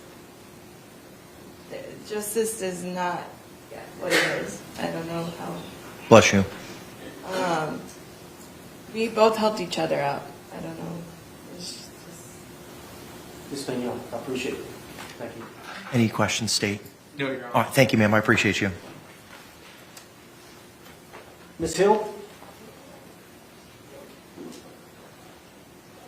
Judge? Yes, sir. After Ms. Hill, I want to take Ms. Albert, please. Yes, sir. Please raise your right hand. Do you solemnly swear or affirm testimony you're about to give will be the truth, the whole truth, and nothing but the truth? I do. Ma'am, good afternoon. Could you state and spell your name for the record for us? My name is Mariela Hill, M-A-R-I-E-L-A, last name Hill, H-I-L-L. Thank you. You may proceed, sir. Ms. Hill, briefly tell us a little bit about yourself. I met Sarah in jail. I spent 3 months in jail and went through a lot of unfortunate circumstances myself. All right, now this was in the Orange County Jail here in Orlando? Orange County Jail. And when would that have been? Do you recall the dates? Yes, it was April, from April to June of this year. Of this year, 2024. 2024. Yes. Okay. And did you develop a relationship with Sarah Boone over the course of that 3 months? Yes, yes. We met when I was moved to the B dorm, and I needed help with a form that I needed to complete, and one of the COs pointed to Sarah to help me out.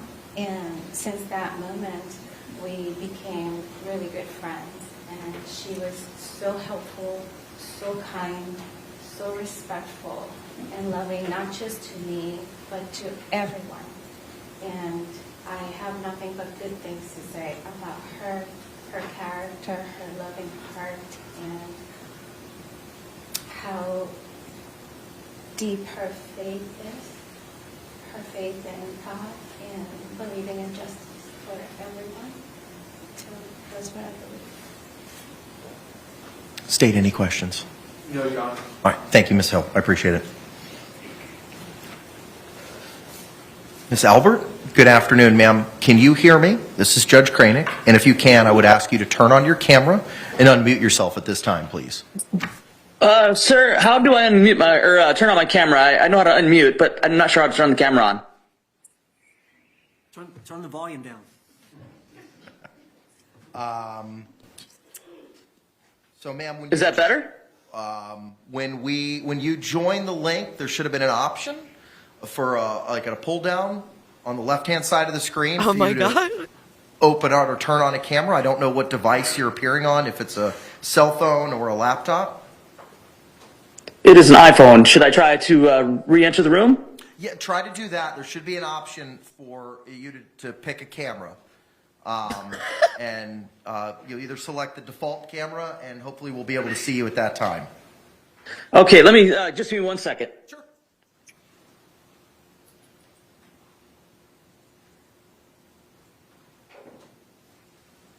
Bring it all in. I had a hard time hearing you. Do you mind pulling your microphone down and then aiming it up at your chin?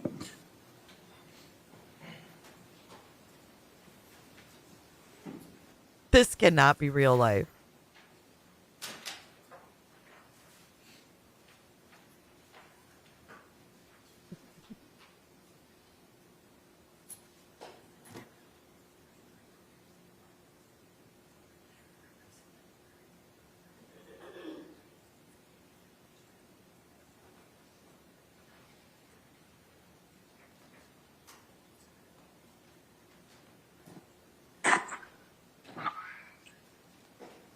Did that work? Can you see me?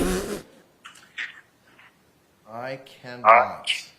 We can hear you, dude. Turn the shoot. Yeah, it's saying default camera.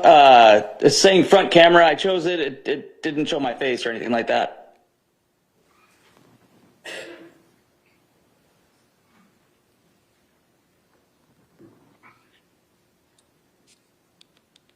My technological skills are limited. State? I have no objection to the witness making their statement here telephonically. Okay, appreciate it. All right, Miss Albert, good afternoon. If you could just state and spell your name for the record for us, please. Certainly. Lana, L-A-N-A, Albert, A-L-B-E-R-T. Okay. All right, Mr. Owens is going to ask you some questions. And if you could just answer them, ma'am, I would greatly appreciate it. Sir, you can proceed. Miss Albert, do you have the ability to turn your volume down? Yes, I just did. I can't hear you very well when I do that, though. You can't hear me? I can hear you, but very, very quietly. How about now? Yes, I can hear you. Am I okay? Yeah, you sound a lot better. You were too loud being a earlier. Karen. Okay. Can you hear me okay? I can hear you. All right, Miss Albert, tell the court a little bit about yourself briefly. Well, I live in Minnesota. I currently have end-stage renal disease. Before I became disabled, I was a business owner in the Twin Cities here. All right, and how old are you? I am 50 years old. All right, and you're considered disabled? Yes, I am. All right. And have you had an occasion since this event to establish a relationship with Sarah Boone? Yes, I have. We have been friends for the past a little over 11 months. And how do y'all communicate?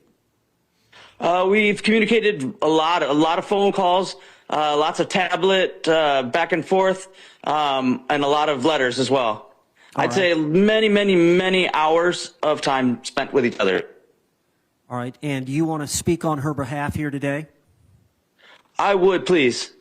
All right. Would you please tell the court what you would like for the court to know? Thank you very much. And thank you very much, Your Honor, for the privilege of speaking on behalf of my friend Sarah Boone. I also want to extend my heartfelt condolences to everyone here affected by this terrible tragedy, which has brought us all here and listening in. Many, many articles and videos and opinions of Sarah have gone out in the airways and on the webs. Opinions that have been formed and commented on so much that it's hard not to give into the temptation to treat people like a comic book or a fictional character. In the case of my friend Sarah, the words narcissist, Karen, villain, many other things, they roll off the tongue with little regard to the humanity that is dismissed so flippantly. And under a lot of circumstances, I was one of those people, as I have a love of true crime. And becoming friends with Sarah has shown me that there's a lot more depth to the people I see on the screen. I'd like to share with the world and with the court about the Sarah Boone that I know. Sarah Boone is a kind, honest, and good person. The Sarah Boone I know is one who loves animals, especially the kind who are damaged and defenseless. How many of us would take in and pour love for a hearing impaired and a sight impaired pair of dogs? She has a natural instinct to help reach out and give of herself, her time and energy and love, especially to those who are hurting or damaged. You all have seen her fight for her own life and truth here. I tell you this, she fights even harder for those she loves, giving time, attention, and companionship without a single thought for her own gain or what somebody can do for her. And one huge example is in the matter of our friendship. As I said before, I have end-stage renal disease caused by a genetic illness called polycystic kidney disease. As my life has progressed, things I have taken for granted have been taken away from me. I could not appear in court in person because I can no longer walk, as my dialysis treatments have affected the circulation of my legs and has confined me to a wheelchair. To say that my life has radically changed is an understatement. Through it all, I have many friends and family I love and cherish. Sarah has distinguished herself differently in this way. In the course of getting to know her, I started sharing the progressing state of my health. It was like lightning had struck her. The moment Sarah had learned the depth of my struggles health-wise, she straight up offered strenuously to donate a kidney to me. What? I got to tell you this. I hope she's not mad for me showing this, but she had no hesitation, no concern over personal risk or personal gain. I want to convey to this, out and around the world, that is merely offering is a good and heroic act. Did Sarah I've had write many this? friends. I've not had one outside of my brother who has offered me a kidney. That is huge. I don't have anything of equal value to give to her. And that's not the actions of a narcissist. She did it as a reflex action, as a good person. After the verdict came in October, we spoke that night, and I hope Sarah doesn't get mad at me again for disclosing this, but out of all the shock and seriousness of what had happened in the court, the thing that made her emotionally break was that she realized she could no longer be a donor to me. I mean, I was sitting there like, hey, you know, it's going to be okay. But she was so broken up, she couldn't help me. That's a friend. She is not, nor does she come up anywhere remotely close to being a narcissist. Now, one more thing before I go. Social media has worked to rip the blindfold off of Lady Justice, to take the sword out of her right hand and start assassinating Sarah's character. However, the scales are the balance. As it says in Psalm 85, mercy and truth are met together. Righteousness and peace have kissed each other. Justice isn't justice without mercy. Our pursuit of righteousness isn't complete and right without peace. Thank you, Your Honor, for the honor of speaking for my friend Sarah Boone.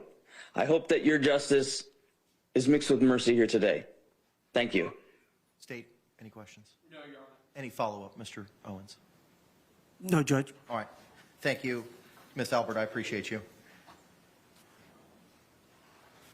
I'd like to call Dr. Harper.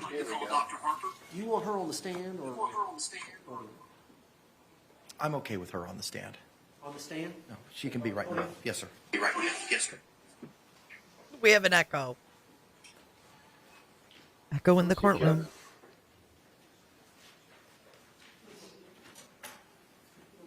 Judge, you want her on the podium? No, she can be at the podium. That's fine. Yeah, Doctor, don't good get afternoon. If you comfy. could please raise your right hand. Madam Clerk's going to go ahead and swear you in.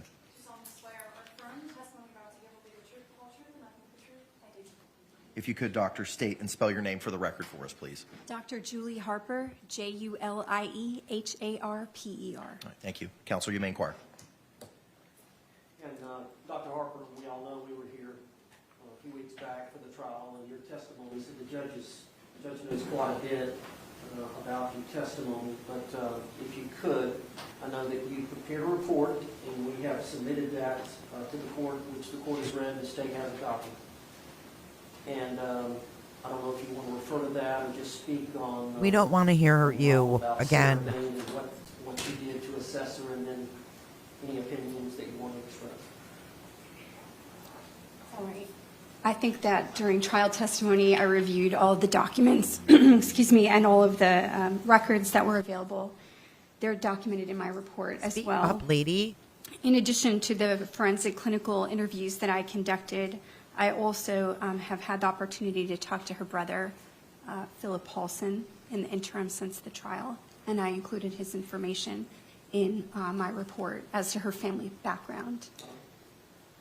If you could, give the court a synopsis of what your findings are, and what you uncovered maybe from the brother, whatever you think the court needs to hear this relevant material to his decision in this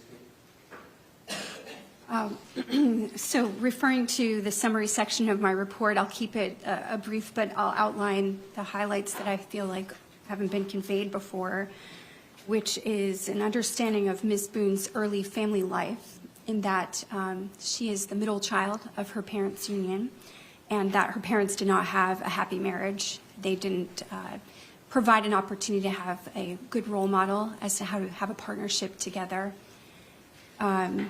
Ms. Boone was born in close proximity to her youngest brother, 11 months apart. And in my clinical experience and training, I would say that that disrupted her attachment with her mother, some being close in proximity with her younger brother, whose temperament just seemed to suit a relationship with her mother better than her own.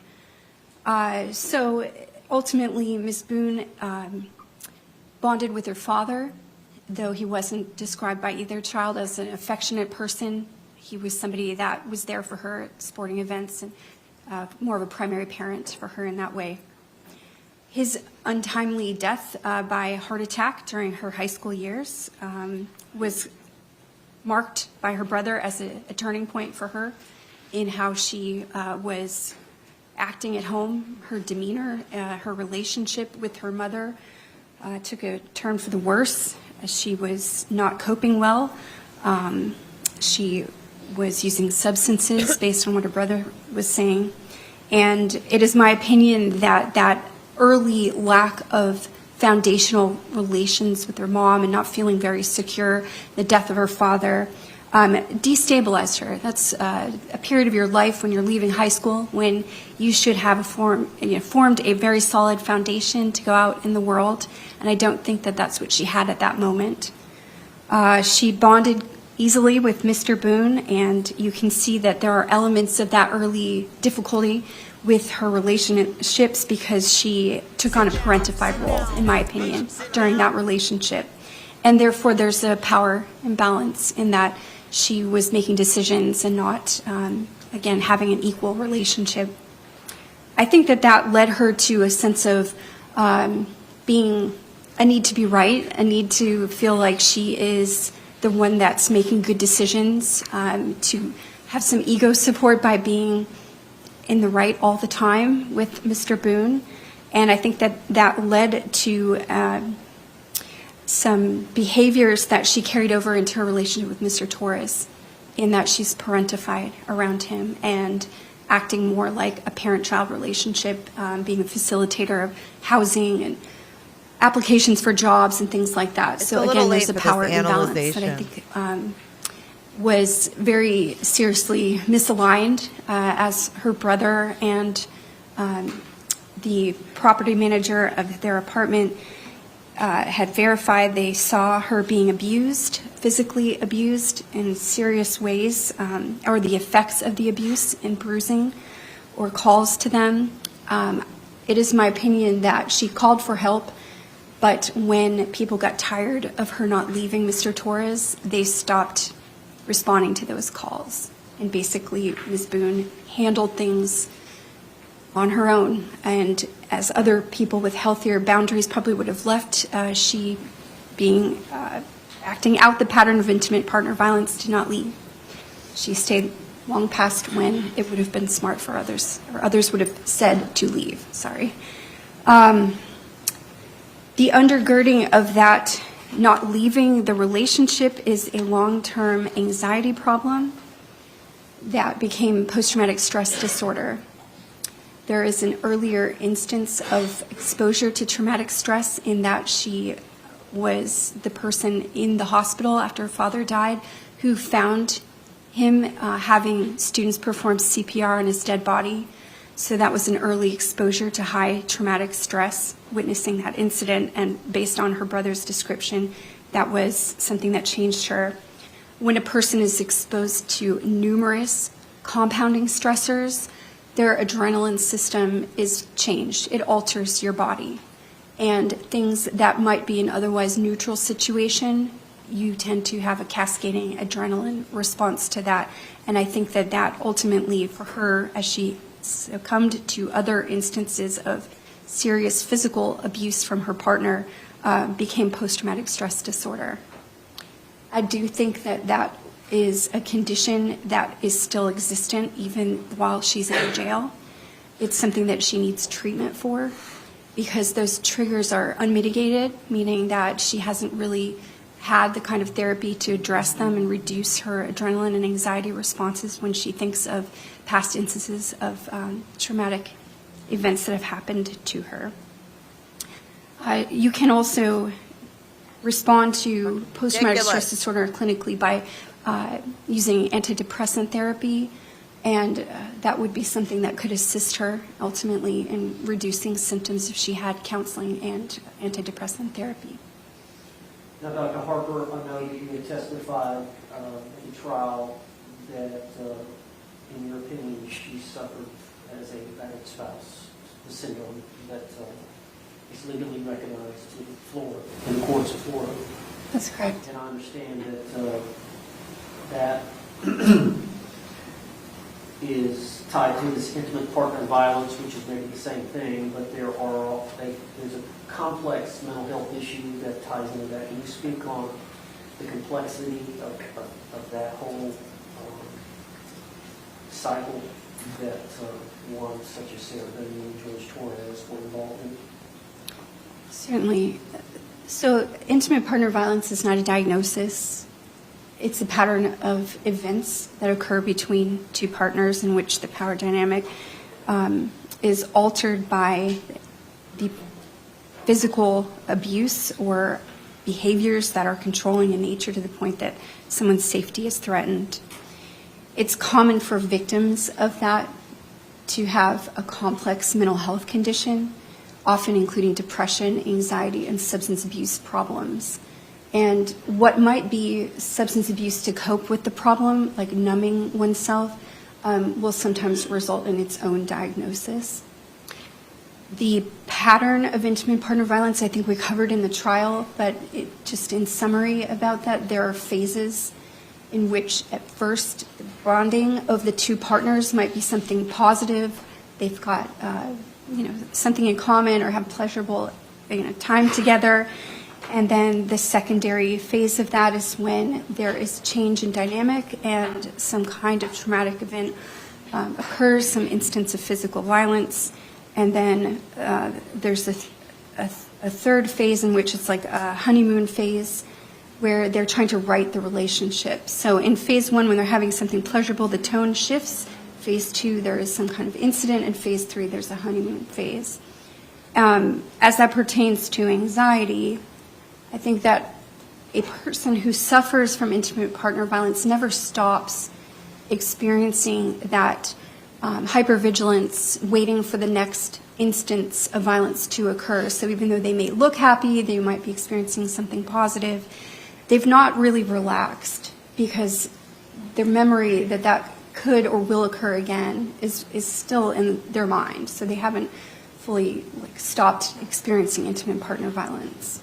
It's just what phase of the process they're in. Lady. And Dr. Harper, it goes into more detail in your report, which I supplied to the court, which is a total of 11 pages, and I believe that's confidential document. That's what's been marked. I don't believe it's been filed in the court file. Okay.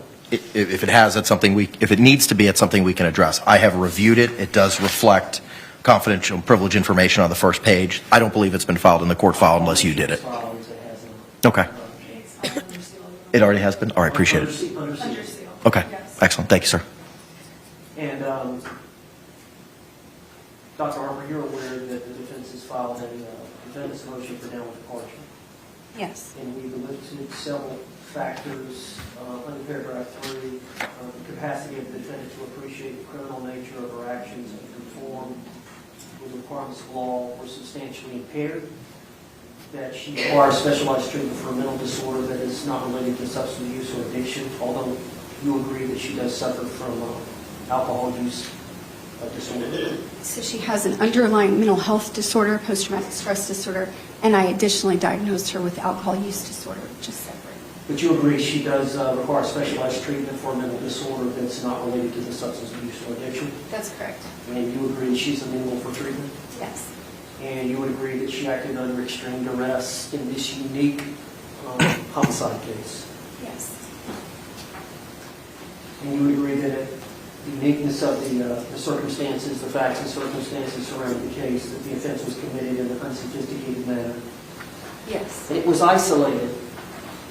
That's my understanding as well. Other than she had the charge, which she was, both of them were charged at one time, and I think she had the strangulation allegation, the felony case that was ultimately dismissed when both of them were arrested.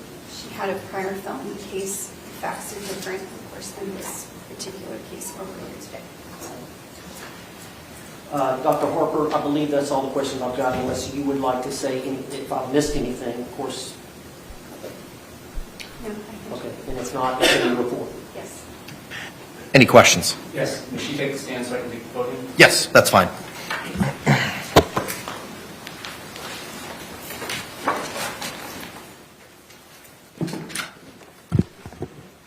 Who's this guy?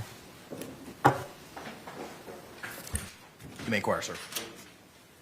In pages 1 and 2 of your report, you go through the sources of your information, correct? What is this? And that would include 8 interviews that you had with her from the course of August of 2020 through September of 2024, correct? There were 9 interviews, but 8 dates of service are listed. You did the Miller Forensic Assessment of Symptoms Test, or MFAST. That's right. Inventory of Legal Knowledge, ILK. That's right. Clinician-administered PTSD Scale 5 examination. Why is she frozen? Consulted with her attorney. Yes. Videotaped interviews from this court case number Hold on. of Sarah Boone, interview part 1 and 2, Abraham Moreno interview, Brandon Moats interview, Brian Boone interview, Juan Torres interview, and Melissa Sexton interview, correct? Yes. You reviewed the autopsy photos? Yes. You reviewed some of the digital forensic exhibits, including the Apple iPhone XS and a Samsung I don't know what SMJ happened. 327 T1 photographs from those 2 devices. Yes. You reviewed Bates stamped discovery pages 1 through 413. That's correct. The crime scene photos are photos of a scene taken on June 19th of 2020. Yes. Aspire Health records. Yes. And who do those pertain to? Aspire Health records are for Sarah Boone. Florida Hospital Medical Group records. Yes. And who do those records pertain to? That is also for Sarah Boone. And Aspire, is that a mental health treatment facility? It has an emergency department record, but that would be the place where she was detained under the Baker Act. And it is routine and common in the practice of forensic psychology or psychiatry to rely on the records of other such practitioners. As a source of information, sure. You reviewed the deposition of Dr. Tanya Warner. I did. You reviewed the trial testimony of Sarah Boone, Brian Boone, Dr. Michael Brannon, Dr. Tanya Werner, correct? Yes. The jury verdict form dated 10/25/24. Yes. Witness list notice of filing amended Yes. on this case. Records of Jorge Torres or George Torres involving case numbers 2019 MM 5114, a 911 call in PDF, case 2019 MM 7193, case 2019 MM 7193, Torres Public Records, case 2019 MM 7193, Torres Photos, Central Florida Primary Care Records, Advent Health Orlando Medical Records, correct? Yes. And those latter records that I just mentioned, those for Mr. Torres and not Ms. Boone, correct? That's right. Then you reviewed Sarah Boone written correspondence, Sarah's listing of domestic violence incidents, Sarah's writings regarding missing days of work and Baker Act, and a 74-page life story. That's right. And then case 2018 CF 10573, public records and photos. Yes. And a telephone interview with Melissa Sexton, the property manager, which you conducted on October 1st, 2024. Yes. And a telephonic interview with Philip Paulson, the defendant's brother, on November 26, 2024. Yes. Where has Ms. Boone been housed and living since February of 2020? At the Orange County Jail. And does the Orange County Jail provide mental health services to inmates? It does. And you already testified you would routinely, as a forensic psychologist, review records kept of psychological or psychiatric treatment of a patient or a client, correct? Yes. In this particular case, have you reviewed any mental health records generated by the Orange County Jail for Ms. Boone? No, I have not had the opportunity to do that. So for the last 58 months or so, if she was being seen by the mental health treatment staff at the jail, you have not reviewed those records? That's correct. And they are overseen at the jail, in the Orange County Jail, by a psychiatrist. Are you aware or not?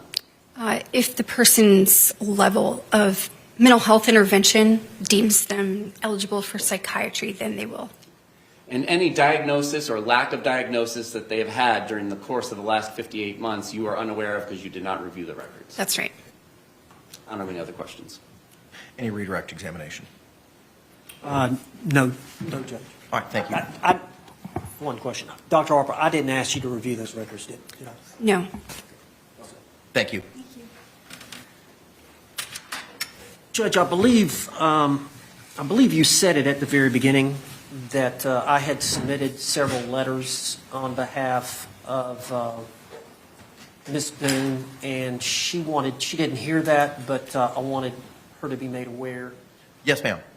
And that you don't actually read those letters into the record, but you did read them. I have reviewed them. They're in my binder here. How many do I have? Yes. Give me a second. I can tell you.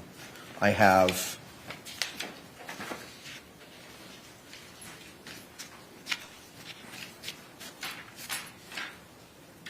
I have 6 handwritten letters. First one is 1 page. Second one is 2 pages. Third one is 1 page. Fourth one is 2 pages. Fifth one is 2 pages. Sixth one is 2 pages. I have a typed letter from Diane Smith, the assistant chaplain. I have another typed letter from a Nicole Ray, a typed letter from a Stephanie L., a typed letter from Philip Paulson, an email from Lana Albert, 2 pages in length, and a 2-page email from a Danielle Parsons. Thank you. Good grief. Yes, sir. Judge, I would like to call Sarah Boone. You may proceed. Oh, here we go. Yes, please. Here she comes, Sarah Boone.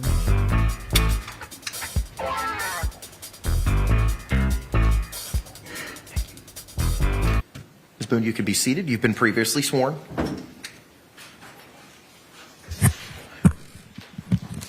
You may inquire, sir.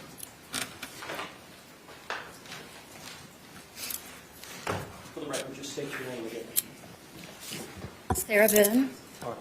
Now, this is unlike a trial, so you're allowed to speak in a narrative form, as well as I understand you have taken some notes or written a letter that you want to read from, and then you want to speak to the court after that. Yes. All right. Why don't you go ahead and get started?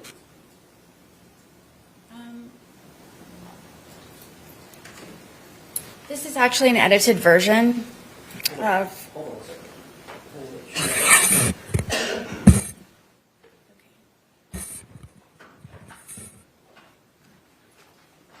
A hard time hearing you. Do you mind pulling your microphone down and then I had a aiming it lot up to at your say. chin? I've had a lot of time to think about things, and I didn't really know how to put it on paper, and I didn't know how much I could say or how little I should say. So what I have here is, like I said, an edited version.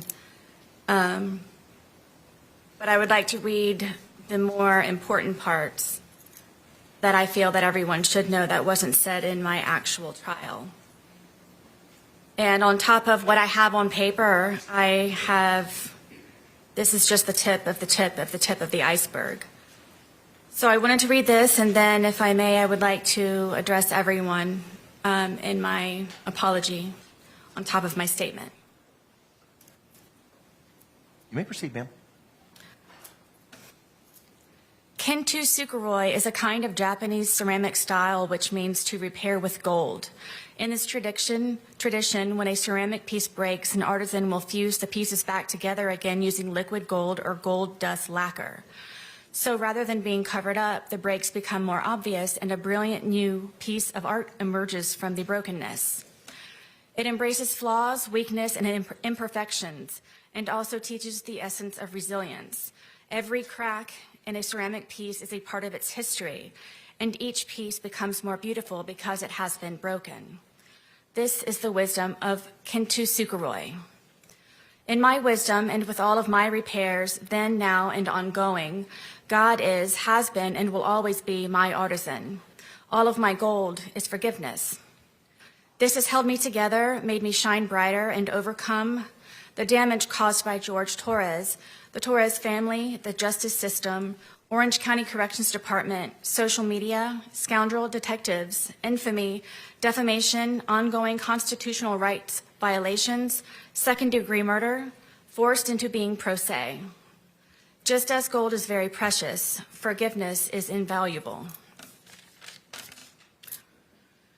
Forgiveness is not an attempt to change or forget who, what, or how you've lived through to be so gold, but an act of grace, humility, and considerable self-compassion to be set free from sorrow.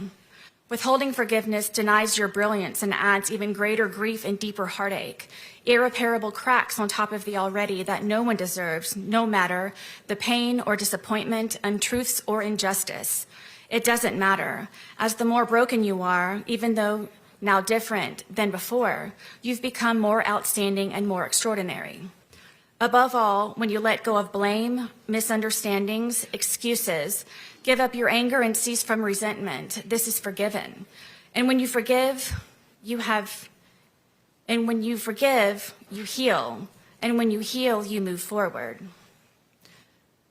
My goal begins with Jorge Torres, and every time he slapped me, kicked, punched, spit on, raped, stabbed, choked, laughed at, pushed, pulled, dragged, whipped, tripped, stole from, lied, terrorized, threatened, humiliated, forced, degraded, made me cry. Every time he tried to end me, defeat, or destroy. God. I forgive George for beating me senseless, for trying to sleep because I had to go to work or my son's field trip the next day, for ruining my deceased family's heirlooms, traditions, and keepsakes, my son's furniture, destroying the television we watched together, for wrecking our townhome by breaking windows, punching holes in the walls and doors, ramming his entire body into glass doors, kicking in my front and back door over and over and over, for breaking or removing the locks from all of the doors and sometimes the knobs altogether, so I had nowhere to feel safe, including the sacred space of my son's room where he beat me bloody on his bed.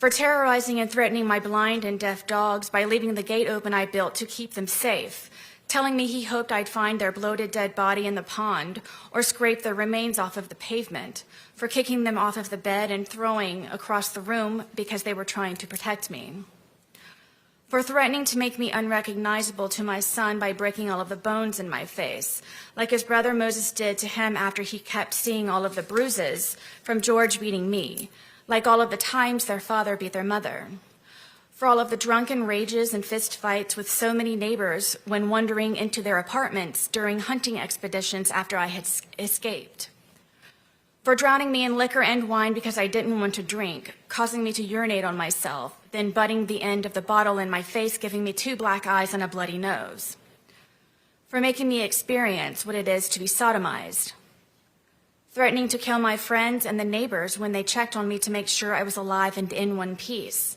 for threatening to burn down our townhome and set my car on fire because I got a job, for holding me hostage on weekends my son was supposed to come over by keeping my keys around his neck, my phone in his crotch, and a butcher knife stuck in the middle of the table as a warning not to ask anything or try to leave, for stabbing me in the leg and not letting me call 911 for an ambulance or seek help, where I nearly bled to death until I concocted a lie to save him from being arrested, for destroying my phone with a hammer because my son called, for me experiencing ever being arrested and after today, prison, for beating me almost blind, crushing my occipital lobe, for having me experience what it means to see stars like in the cartoons where a character has a tall lump on their head. I had that too, and many times, for dragging me downstairs by my hair in the middle of the night just to sit next to him, for taking my car driving drunk with my debit card to buy more alcohol while I slept, even after I kindly explained the importance of my car to take my son to school foremost, me to work, and he to his batterers intervention classes and probation officer meetings, where I would be forced to sit for hours in the parking lot waiting for him, for causing me so much trauma and pain mentally, physically, emotionally, I had to be hospitalized more than once, for destroying my reputation and integrity, for my M for murderer scarlet letter, not letting me feel safe to live, talk to other people, spend time with my son, have a job, friendships, simply go to the bathroom with the door closed, or go to sleep soundly or comfortably. I forgive George for lying, for him trying in so many ways, so many times, to end me with his terrifying love. I also forgive the Torres family, his mother and father foremost, also his 2 ex-wives and daughters, all for knowing who George was, capable of, and has done in the past, his history of violence and where he learned it, then to keep turning a blind eye when I would ask for help. All of his siblings, including Jorge Torres, who is now on his way to prison for stabbing the mother of their baby in the side of her head. For everyone who knew what George was doing to me, sometimes how and when, but allowed and enabled. I forgive them for caring too late. I hope they all ask themselves while quiet and comfortable in bed at night the uneasy question, what could I have done to stop this from happening to both of them? And after all the time Sarah tried to, by asking for help from all of us and so many times.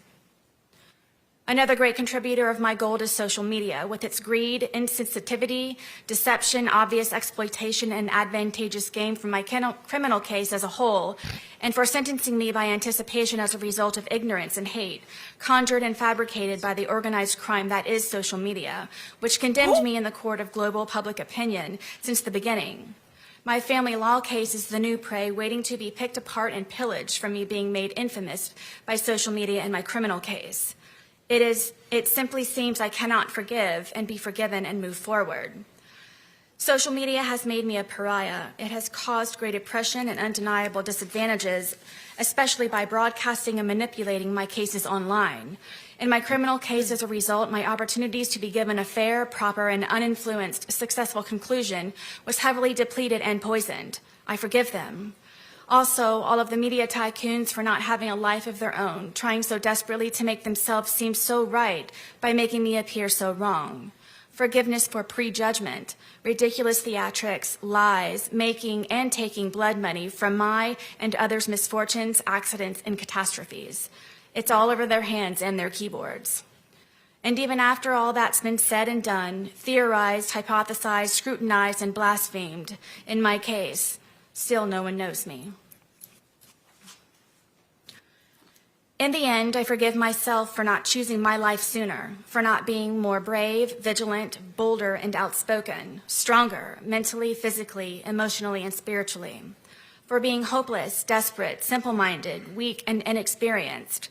I forgive myself for not realizing I was enduring a life of domestic violence and that the vicious cycle of never ends. I had nothing to compare to. I've never been hit by a man ever before in my life. I was raised hitting a woman was wrong and should never happen. No excuse. I forgive myself for not escaping permanently, for not fighting back sooner to save myself, my son, my dogs, home, and car. Having 20/20 hindsight, thinking of everything I could have done differently or better to avoid the outcome. I think about this every day since. Also, of all the good days we had together, for him at least, while I was constantly in hyperdrive, high alert, and paranoid, making sure I did everything right all the time. If not, the great possibility I would be ended as George threatened me with so many times before. I forgive myself for falling in love with a monster, and no matter how grotesque he may become, I still loved him, hoped, and forgave.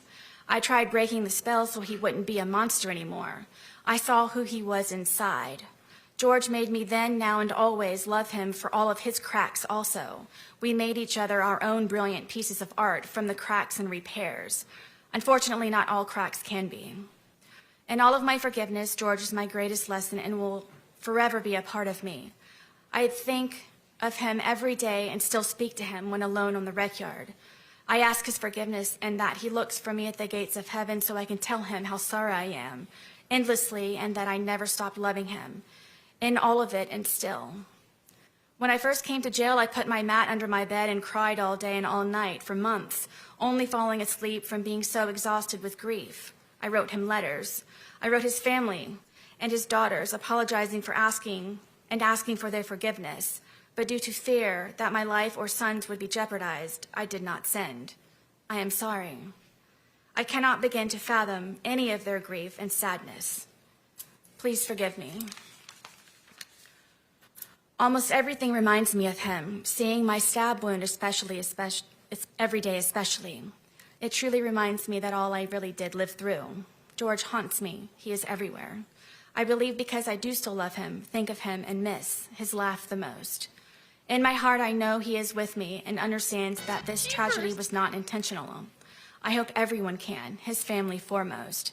I didn't mean for this to happen. Please wholeheartedly know that, and always, I would never. Forgive me, George. Forgive me, Torres family. Forgive me, Judge Cranick. To the entire planet, please forgive me. I graciously and humbly ask for consideration, for forgiveness to be extended instead of judgment, for reconciliation and restoration for all of us to move forward. My apology is profuse and ceaseless. Allow me, please, to brush off the muck, wipe the blood off of my face, and fix the cuts in my skin. I ask for understanding in what really happened and for how long, for second chances, repentance, and redemption, to advocate for all domestic violence survivors, to help them overcome, heal, and still hope, always, to make their voices heard, to confidently walk with all of their scars on the outside and the inside, to help them not ever become a casualty of domestic violence as so many others, to stop the abuse and maltreatment before it's too late. There is always hope, and you can survive. In my soft-spoken conclusion, I ask this: would I be the darling mother, celebrated woman of the year, if it were I who died? How many daughters, mothers, sisters, aunts, grandmothers, nieces, and friends have been because they did? I am a survivor. Learn to do good, seek justice, rebuke oppressors, defend the fatherless, plead for the widow. Isaiah 1:17, all-encompassing, protect the abused. Ms. Boone, is that the end of your written statement? Yes. Now, gathering your thoughts, did you want to make an oral statement? I do. Oh, Lord, there's Will more? you do that now? Yes, please. My statement, my verbal statement, is primarily to the Torres family, to the judge, to his daughters. I know you all know who I really am, and that I did care for George, and that I do still love George. I know you know that we had very many good days, and I take offense to the statement of being said that this is just for a moment. Right now with me here in the courtroom in front of you all, this is just for a moment. But the moments before that, in order for me to be here, is endless. It's everlasting. The scars that I have on the inside, my outside scars have healed, except for my stab wound. But this has changed me as a person to see things differently and to understand things differently and to not be weak and just try to protect yourself, and forever, regardless of the time that I may receive from today, I forever will have this experience. I forever will have George Torres with me in my heart, in my mind, my body, and my soul. As he and I used to say that we were one soul split into two bodies. Whoa. This is not just for a moment. It may be for everyone in this courtroom, but when I leave, this is forever. When you all leave, that this is forever. This is forever for everyone here and those who it matters to most. I am one of those who will experience this forever. I'm sorry. Words do not define my shame, and I don't know what else it is that I can say and convey to the Torres family how this happened. The ifs and whys and how really don't matter. It happened, and I'm sorry. Words cannot describe. And I hope that everyone can forgive me, the Torres family most of all, and his daughters, because I know what he meant to them. And I don't think that anybody ever understood what he meant to me and I to him. And I ask for forgiveness. Ms. Boone, I have just one or two questions, if you don't mind. And you can speak on it if you want or not. But this is a unique case, and one of the reasons it's so unique is that you were in jail for 4.5 years prior to your trial. And I understand that when you were brought up as a child that you did have some spirituality in your family, some church, some religion. Always. But I understand that you got away from that. Did you have a chance during the 4.5 years to look back at your spirituality? Absolutely. You know, everyone supposes that this is one of the worst experiences of my life, and it's actually been one of my greatest. Lord have mercy. If I were not beaten to death, I was going to work myself to death on the outside, and I never had time to get back into my Bible and to pray and to be with the Lord. And I, being here incarcerated, have had time, of course, to get closer to God, to reacquaint myself to Him and realize what it's all about. This is all temporary, and when I say temporary, I don't mean by being set free in jail or from prison or wherever else. It means being set free and temporary, meaning that you work for something higher, you work for God, that you strive for your crown to be placed upon your head by Jesus Christ by being said, "You have done well, my good and faithful servant." I've always tried to be a good and faithful servant. I was just a servant as opposed to doing all that I can when my family were alive and I was going through everything up to this point. I've become so much more closer to the Lord, and it's made me such a better person, and I hope that I am an example going forward of the Lord's light and can draw many people You're to not me an because of it. example. Sorry. Any follow-up, State? No, I assume that was the final word. Thank you. J. Marie. She can return back to council's table. J. Marie. Anything else from your side of the ledger, Mr. Owens? Good God. No more witnesses, Judge, just arguments. Okay. Anything else in rebuttal, or just proceed to argument, State? Just proceed to argument. Okay. All right. Once Ms. Booth's seated, you can proceed with your argument, either Mr. J or My Mr. Cacciatore. soft-spoken conclusion. Get out of here, Sarah Boone. Woo! You may proceed, sir. Your Honor, I'm going to start my argument by what I anticipate Mr. Owens will bring up in his presentation regarding the plea offer in this case. That she was offered the resolution in this case of 15 years in the Department of Corrections to begin with. I think it's important, though, that the entire circumstance of that plea offer is put forward. And there's something very critical to that. It's not just 15 years in the Department of Corrections. It's 15 years in the Department of Corrections, but it's predicated on something.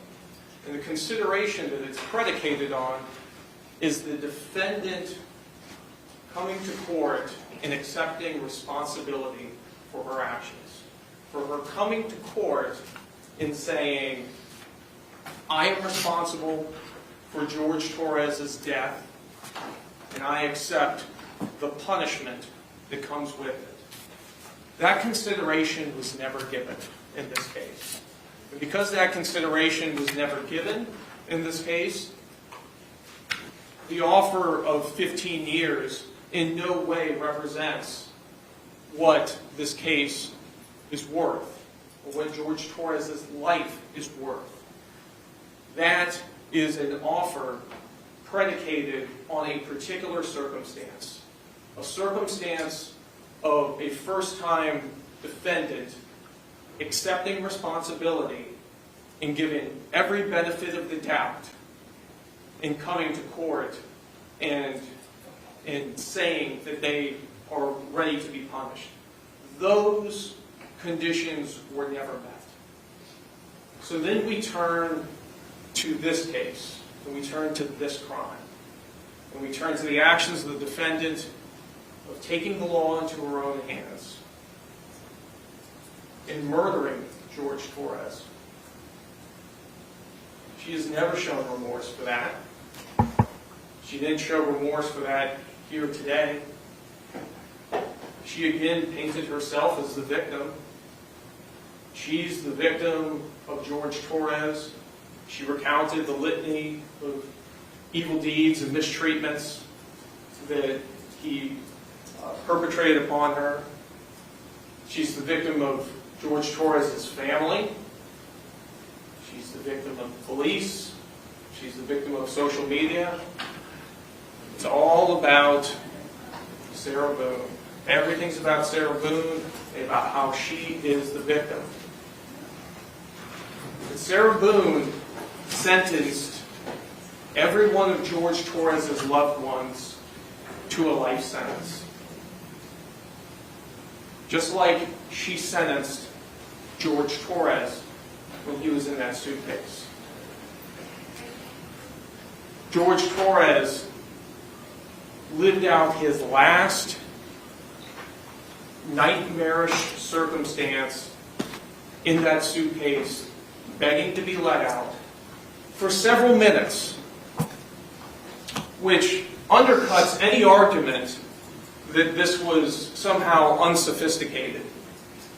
There was ample time and opportunity over and over for her to do something different. But she went forward with taking the law into her own hands and ensuring that Jorge Torres was never getting out of there, while she went up to bed and went to sleep for hours on end.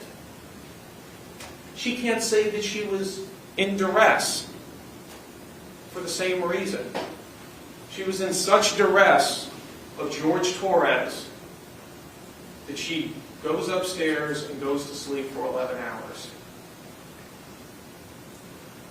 Your Honor, there's been nothing from the testimony of Dr. Harper either that establishes any type of diagnosis that would give this court a basis to downward depart. Dr. Harper has put blinders on to the fact that she has been incarcerated for 58 months. 58 months with the opportunity to receive mental health treatment, and the expert witness is absolutely incurious about what any of those records or diagnosis or anything that would have been there would have said. There is no valid basis for a downward departure in this case. She deserves a life sentence. Thank you. Mr. Owens, response? Miss Boone has apologized. Just credit. First off, I want to thank you for taking the time to hear our side, hear the witnesses, and review the letters on Sarah Boone's behalf. We've all been here for this trial. We've all been here for other trials. We've all got some age on us. We've all got some life experience on us. And this is a unique case. This was a unique homicide. It was a unique death. And as we all know, a lot of these cases are not black and white. They're shades of gray. And these crimes don't occur in a vacuum. That there's generally a history, especially involving a domestic couple, a history that comes into play that must be explored. And a lot of what Sarah Boone testified to here today probably happened behind closed doors. And we all know that many times we do not know what happens behind closed doors between a man and a woman in their home, unless there is some reason for the neighbors or law enforcement or somebody else to get involved. And that happened in this case.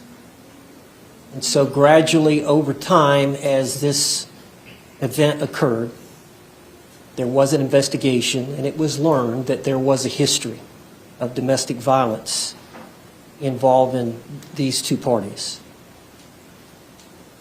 And what we learned was that physically there was violence, and there were photographs to establish that, as were introduced in the trial. And then there was testimony from experts, not only the defense expert, Dr. Harper, that Sarah Boone was the victim, and she was a victim of intimate partner violence, but coupled with the fact that the state's expert testified on the stand at the trial that Sarah Boone was a victim of intimate partner violence, that she suffered from this domestic or this battered spouse syndrome at the hands of Jorge Torres. So there's two sides to it. And in a domestic violence situation like that, 95% of the women get out of that relationship. When violence starts to occur, they've either been raised a certain way, they have a certain self-esteem about themselves, where they refuse to put up with it, knowing that it's wrong, knowing that they can do better. But there is a small percentage throughout the country that, for whatever reason, mental health issues, addiction issues, whatever it is, it's complex. Financial reasons, children are involved, whatever. If you do any studying on it, there are circumstances where there is a group of women, predominantly women, it can happen to men, but majority of the time it's a woman that gets caught in this cycle of what we term as intimate partner violence. And court heard the testimony about the cycle that occurs. It's over a period of time and it repeats itself, and you go through these phases. And a lot of times the victim's not a great historian at trying to articulate it. She tried to do it here today. And I think on Sarah Boone's behalf, she is a unique individual. She's got the personality that she's got. I don't know, you heard from Dr. Harper that a lot of that was formulated based on the way her mother did not bond with her, the way that her father was the way that he was, the fact that she lost several relatives at a young age, and the trauma that can result. We heard from Dr. Harper that she did suffer from post-traumatic stress as it relates to that trauma in early childhood, and then again as it relates to the events that occurred between Mr. Torres and her. So it's complicated, Judge. It's complicated. But the jury has spoken. Sarah Boone was entitled under Florida law to present that defense, and she did. That testimony was allowed to be presented. She was allowed to testify. But the jury spoke. And so here we are today with you in a position to decide what is justice for Sarah Boone. Someone in Law and Crimes chat said she has I Michael don't know Myers you that much hair. other than our time together, but from what I know you try to do the right thing. And that's what we're asking the court to do. To have some discernment, to have some understanding of the unique situation that Sarah Boone found herself in. And quite frankly, Judge, this all didn't occur behind closed doors. A lot of this was in the public eye. Mr. Torres had, I believe, 3 criminal cases before the courts of this county. No, I in can't which unsee it. Sarah Boone was a victim. Mr. Torres was the accused. Those cases were dismissed. We know from the history of this domestic violence field that that's normal, that Sarah Boone every time either tried to bond him out or tried to get the case dismissed. At some point, somebody has to stop. Somebody has to say, wait, what's going on here? This keeps repeating. It's going to get worse. Something's going to happen. The system failed, Sarah Boone. I'd ask for you to consider that. The circumstances surrounding that failure and what led us here today.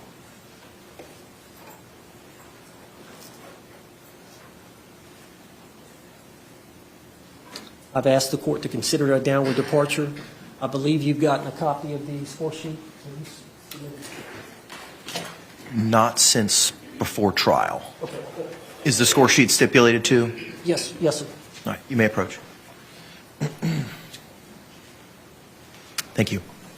Yes, sir. Sarah Boone Judge, I was failed provided that Sarah Boone. here today, and I believe, I can't remember the total number of months that it involves, but divided by 12, I think it's 20 months. 20.6 is the low end of the guidelines or something about. It's 246.0 months based on the score sheet. I did the calculation, but I believe that the low end is 20 years, 20.6 years state prison, I believe is the low end. 20.5. Yes, sir. As the court knows, I believe it's on page 3. There are some aggravators that the court can consider in opposing the sentence, and then there are a list of mitigators that the court can consider in downward departing, meaning going lesser than the low end of the guidelines. And in the defendant's motion for downward departure, we mentioned, and I had Dr. Harper testify about 2 or 3 of the grounds, and the court needs to only find one to go below the guidelines. The capacity of the defendant to appreciate the criminal nature of her actions and to conform said actions to the requirements of the law were substantially impaired. Judge, I don't have to reiterate the facts and circumstances surrounding this event. You were here.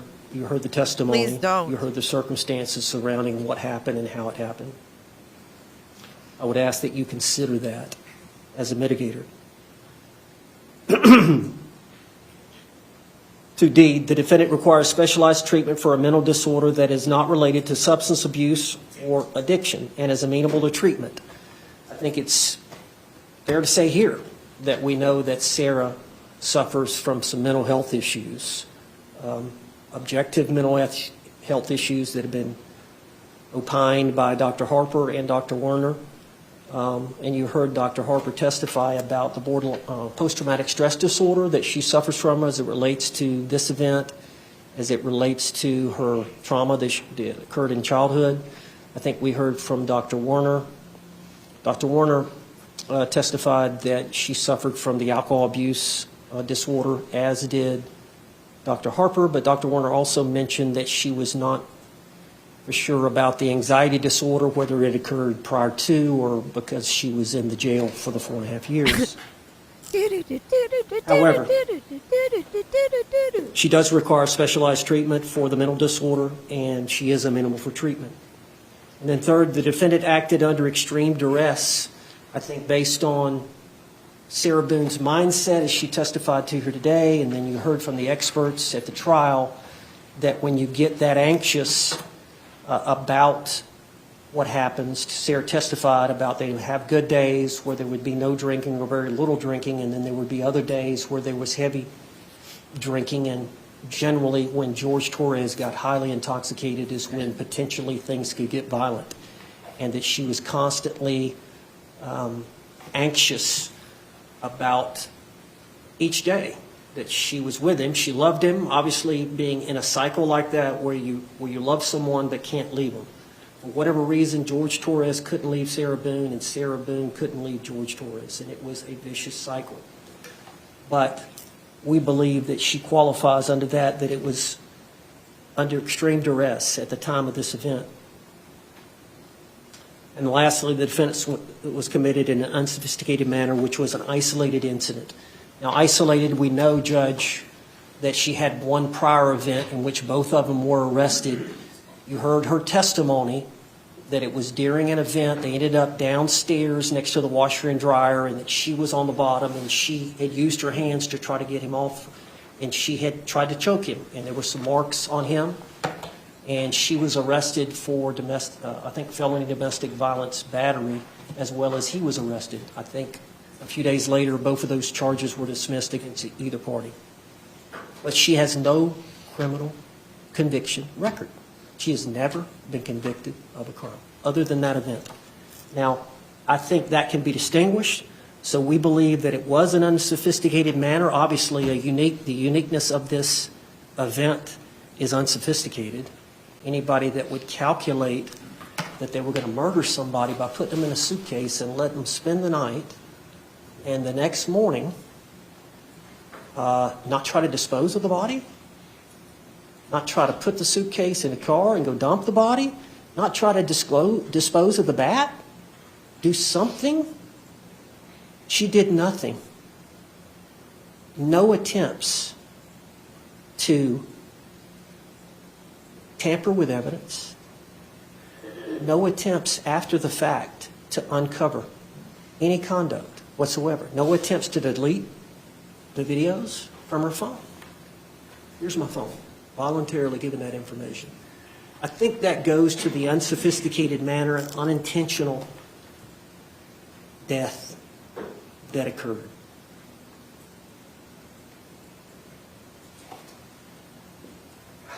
I remember the first time I saw the suitcase video. And I know people have differing opinions. Tony Henderson, my colleague, had a different opinion when he saw it. But I remember the first time I saw the video, and I heard what she was saying to him. When he was saying, "Hey, Sarah, let me out. I can't breathe," or words to that effect. And the way that she was talking to him, and the statements that she gave to him, in my mind, what has he done to her? What has he done to her? Any loved one you see in a situation like that is going to run and let them out. So my thought was, obviously, they were both drinking. But what has he done to her? And I think it's telling about what she'd endured. So it's not a clear-cut case, Judge. It's not black and white. There is some gray. And it's up to you to decide what's appropriate based on the court's, based on the jury's decision. But I would ask you to temper whatever justice that you think is appropriate with some mercy. And consider the fact that the state was willing to offer 15 years on a manslaughter as a lesser included offense based on the facts and circumstances that they were aware of prior to this trial. Thank you.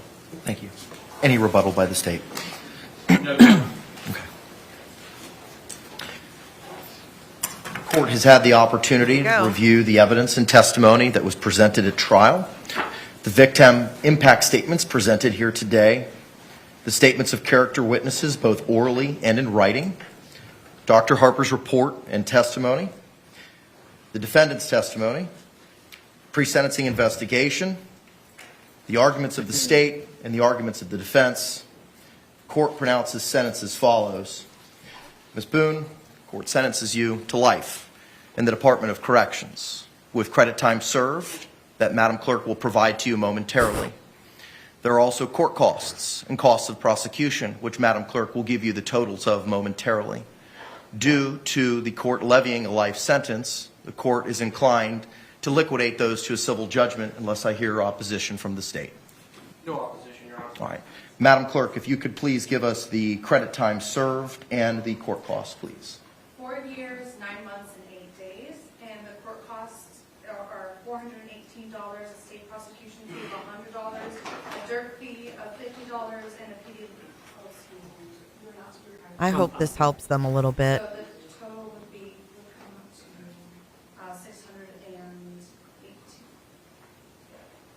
$618. All right, ma'am, the court costs and costs of prosecution are $618.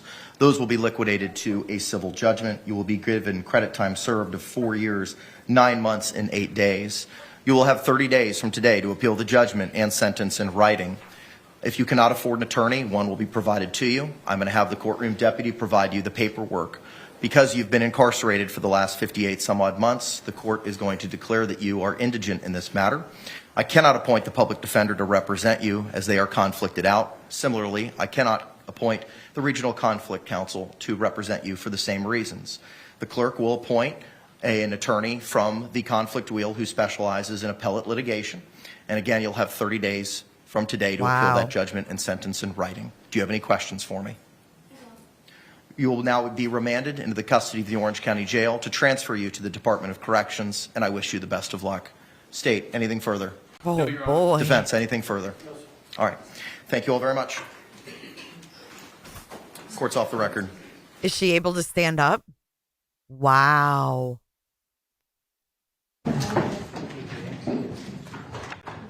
Is she able to even stand? I bet you she's shook.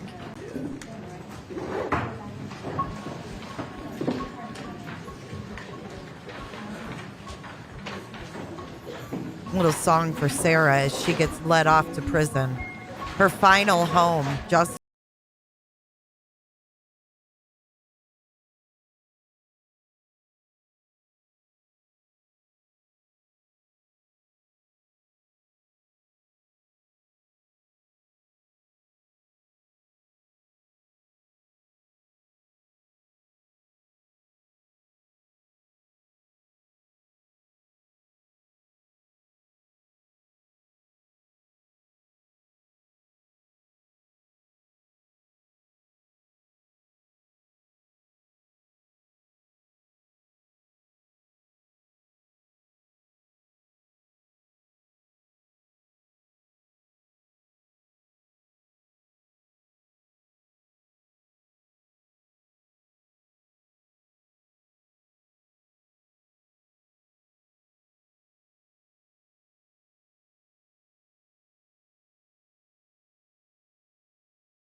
She's on her way. Okay.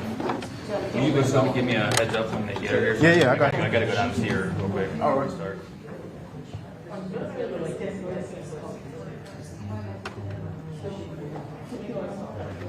she could have been out in 8 years.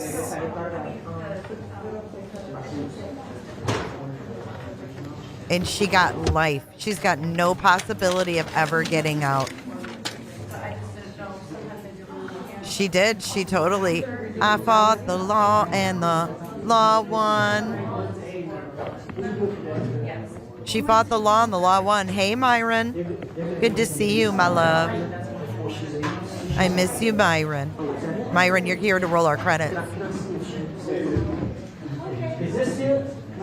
Look at her lawyer's jacket.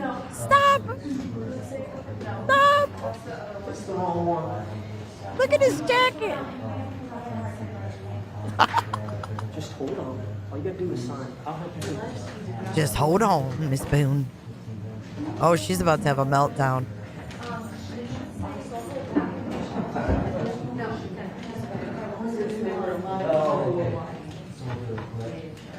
Yes, Tammy.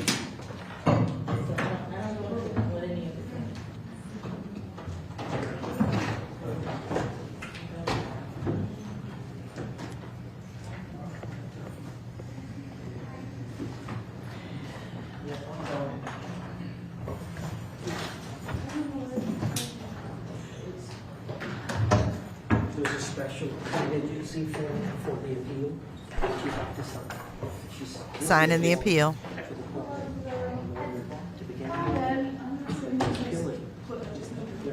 She could have been out in 8 years. Yeah, with time served. If she would have taken the plea bargain.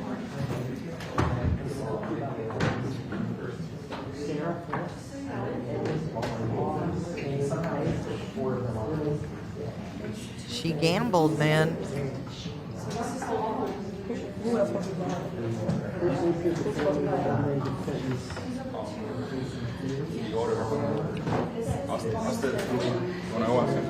She's signing her appeal right now. His jacket. I can't. It looks like a quilt. Yeah, she really was a little too inflated with herself. Good job, state of Florida. Is this the one for, Matt Cork, is this the one for the appeal? Yes. Okay. Yeah. She's signing it now for you. Perfect, thank you. It is Yeah, we'll chilly. file it, Yeah. and then he already ordered to appoint another attorney. So. Okay. I went and put pants on while we were live because I got cold.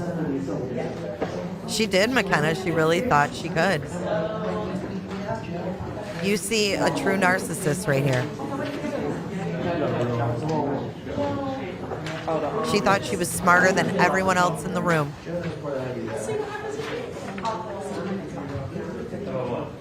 I can give you the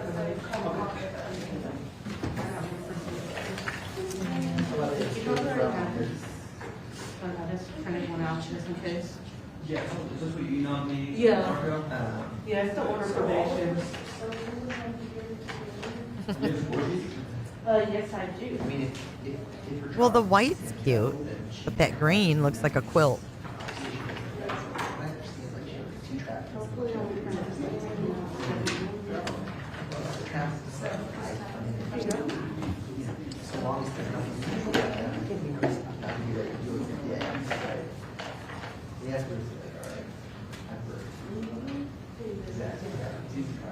I want the person name. The person name.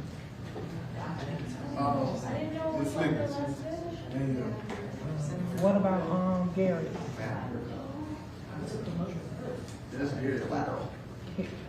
He bring him up?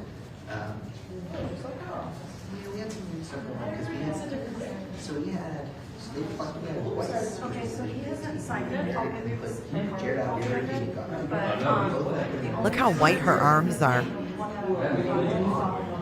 yes. Ernest Garrett. And the only difference is going to be I think that your original. Yeah. He said he's lit already. That's what they said. That's what he told me. He's been telling them since last week he played, they said. So cancel. Two more, okay. Walking off the afternoon, That's the female. He's like, I'm going home, Sarah. Bye. She's not here yet, is she? I'll check when I take her. They can't make her take a plea. She said no.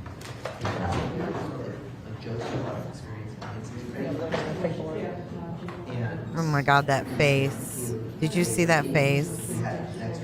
Tammy, but you're not Sarah Boone, so we pick on her. I love you, Tammy. I'm kind of pale too right now. But her arms are just pasty. Pasty, Sarah Boone. That hair.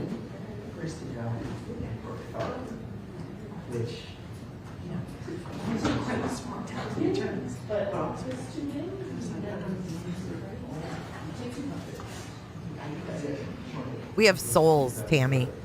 We have souls. That's why we have a little bit of color. She don't. She's soulless. She's not like us. They not like us. They not like us. They not like us. Kathy, always.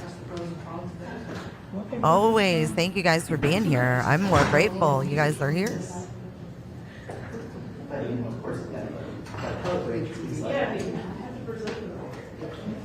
I can't with that head.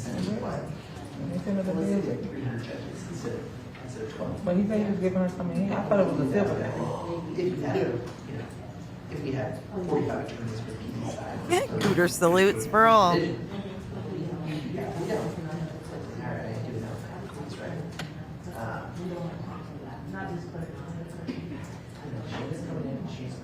Shane's professional, Shane's smart, Shane's talented, and I feel that I'm more sad about losing Kaylee than I am anything else.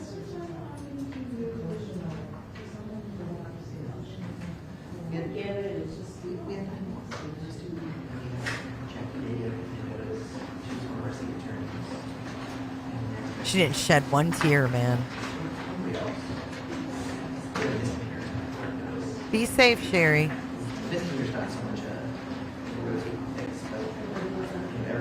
Brian can breathe easier. The Torres family can breathe easier. Yep, 4 years no sun will make you pasty.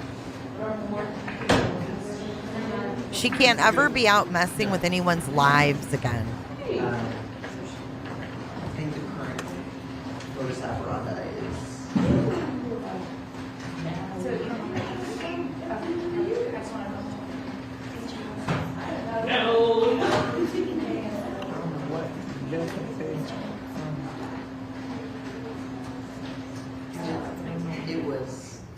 I was telling you before, it was Jared and Fabian both leaving the same division. Because then there's just like this big power dynamic over there. And then it's like, well, we can pluck here, but that means we have to pluck here. And then it's like, well, if we're going to do this, we're going to rotate 6 people as well. We're going to rotate every person that we wanted to send somewhere new.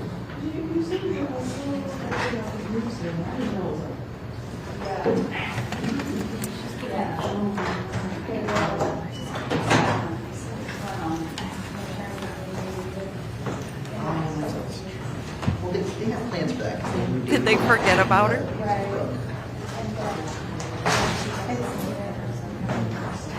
All by myself.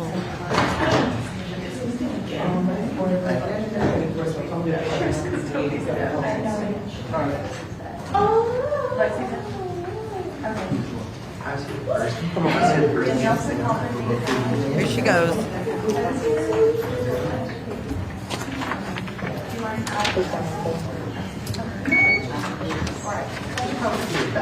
Bye, Sarah.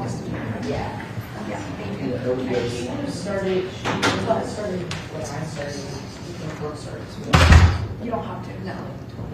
Because if Mary was here, it's really like you stay for treatment. All right, there she goes. She's all done.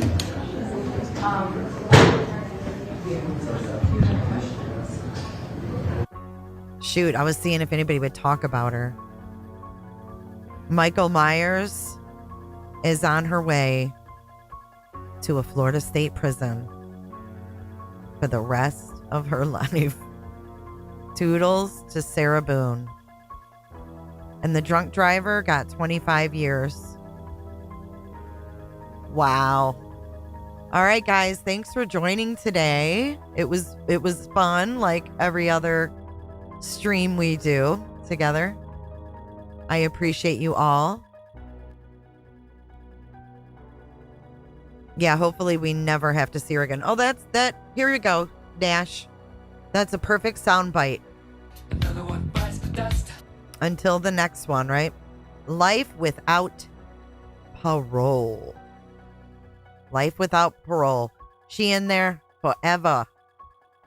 We'll follow up with her mugshot when we get it, when she's sent off in the next day or two. When FDLE takes her mugshot, check my community post. If you're not subscribed, please consider subscribing if you enjoyed this stream. Thank you, Myron. The John Benet Ramsey one, it was a good one. It was definitely a good one. All right, as we bid farewell to this trial, goodbye, Sarah Boone. Goodbye, YouTube.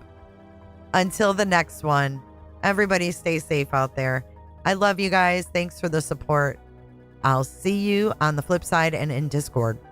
Bye, guys. Myron, please roll our credits.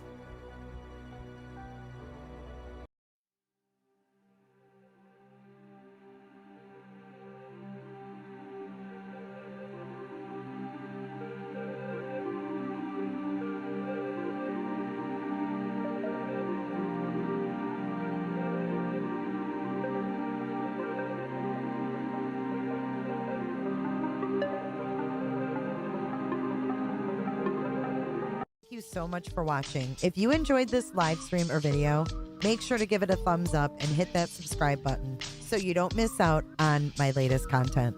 Want to take it a step further? Bring it all in. And join our community clickers by becoming a Patreon or a YouTube member. You'll get exclusive access to our Discord server, special channel perks, and much more. Until then, I'll see you in the next one. Click, click, click, click, click, click, click. It's real easy, man.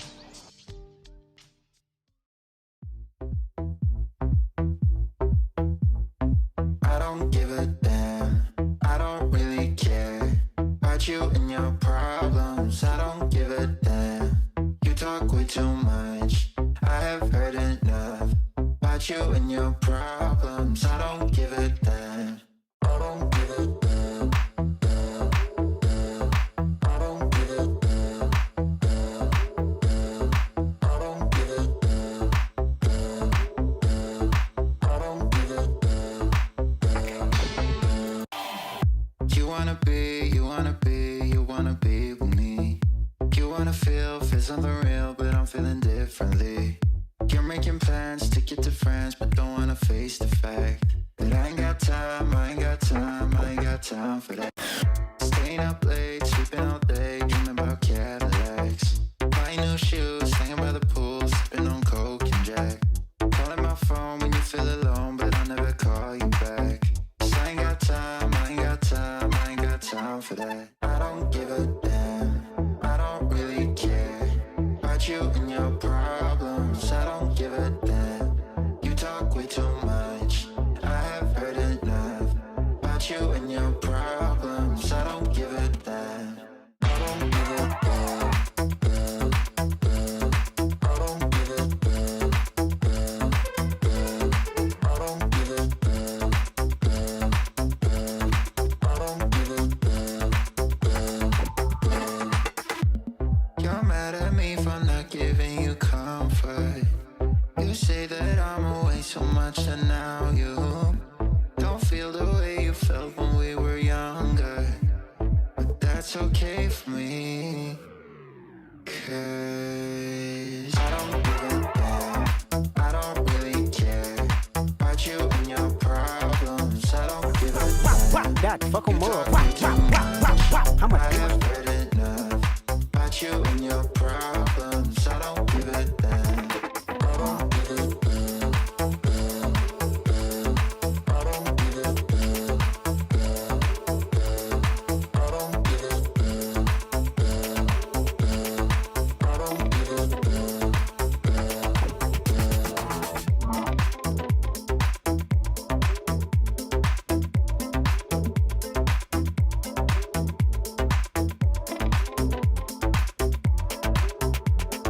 I don't give a damn.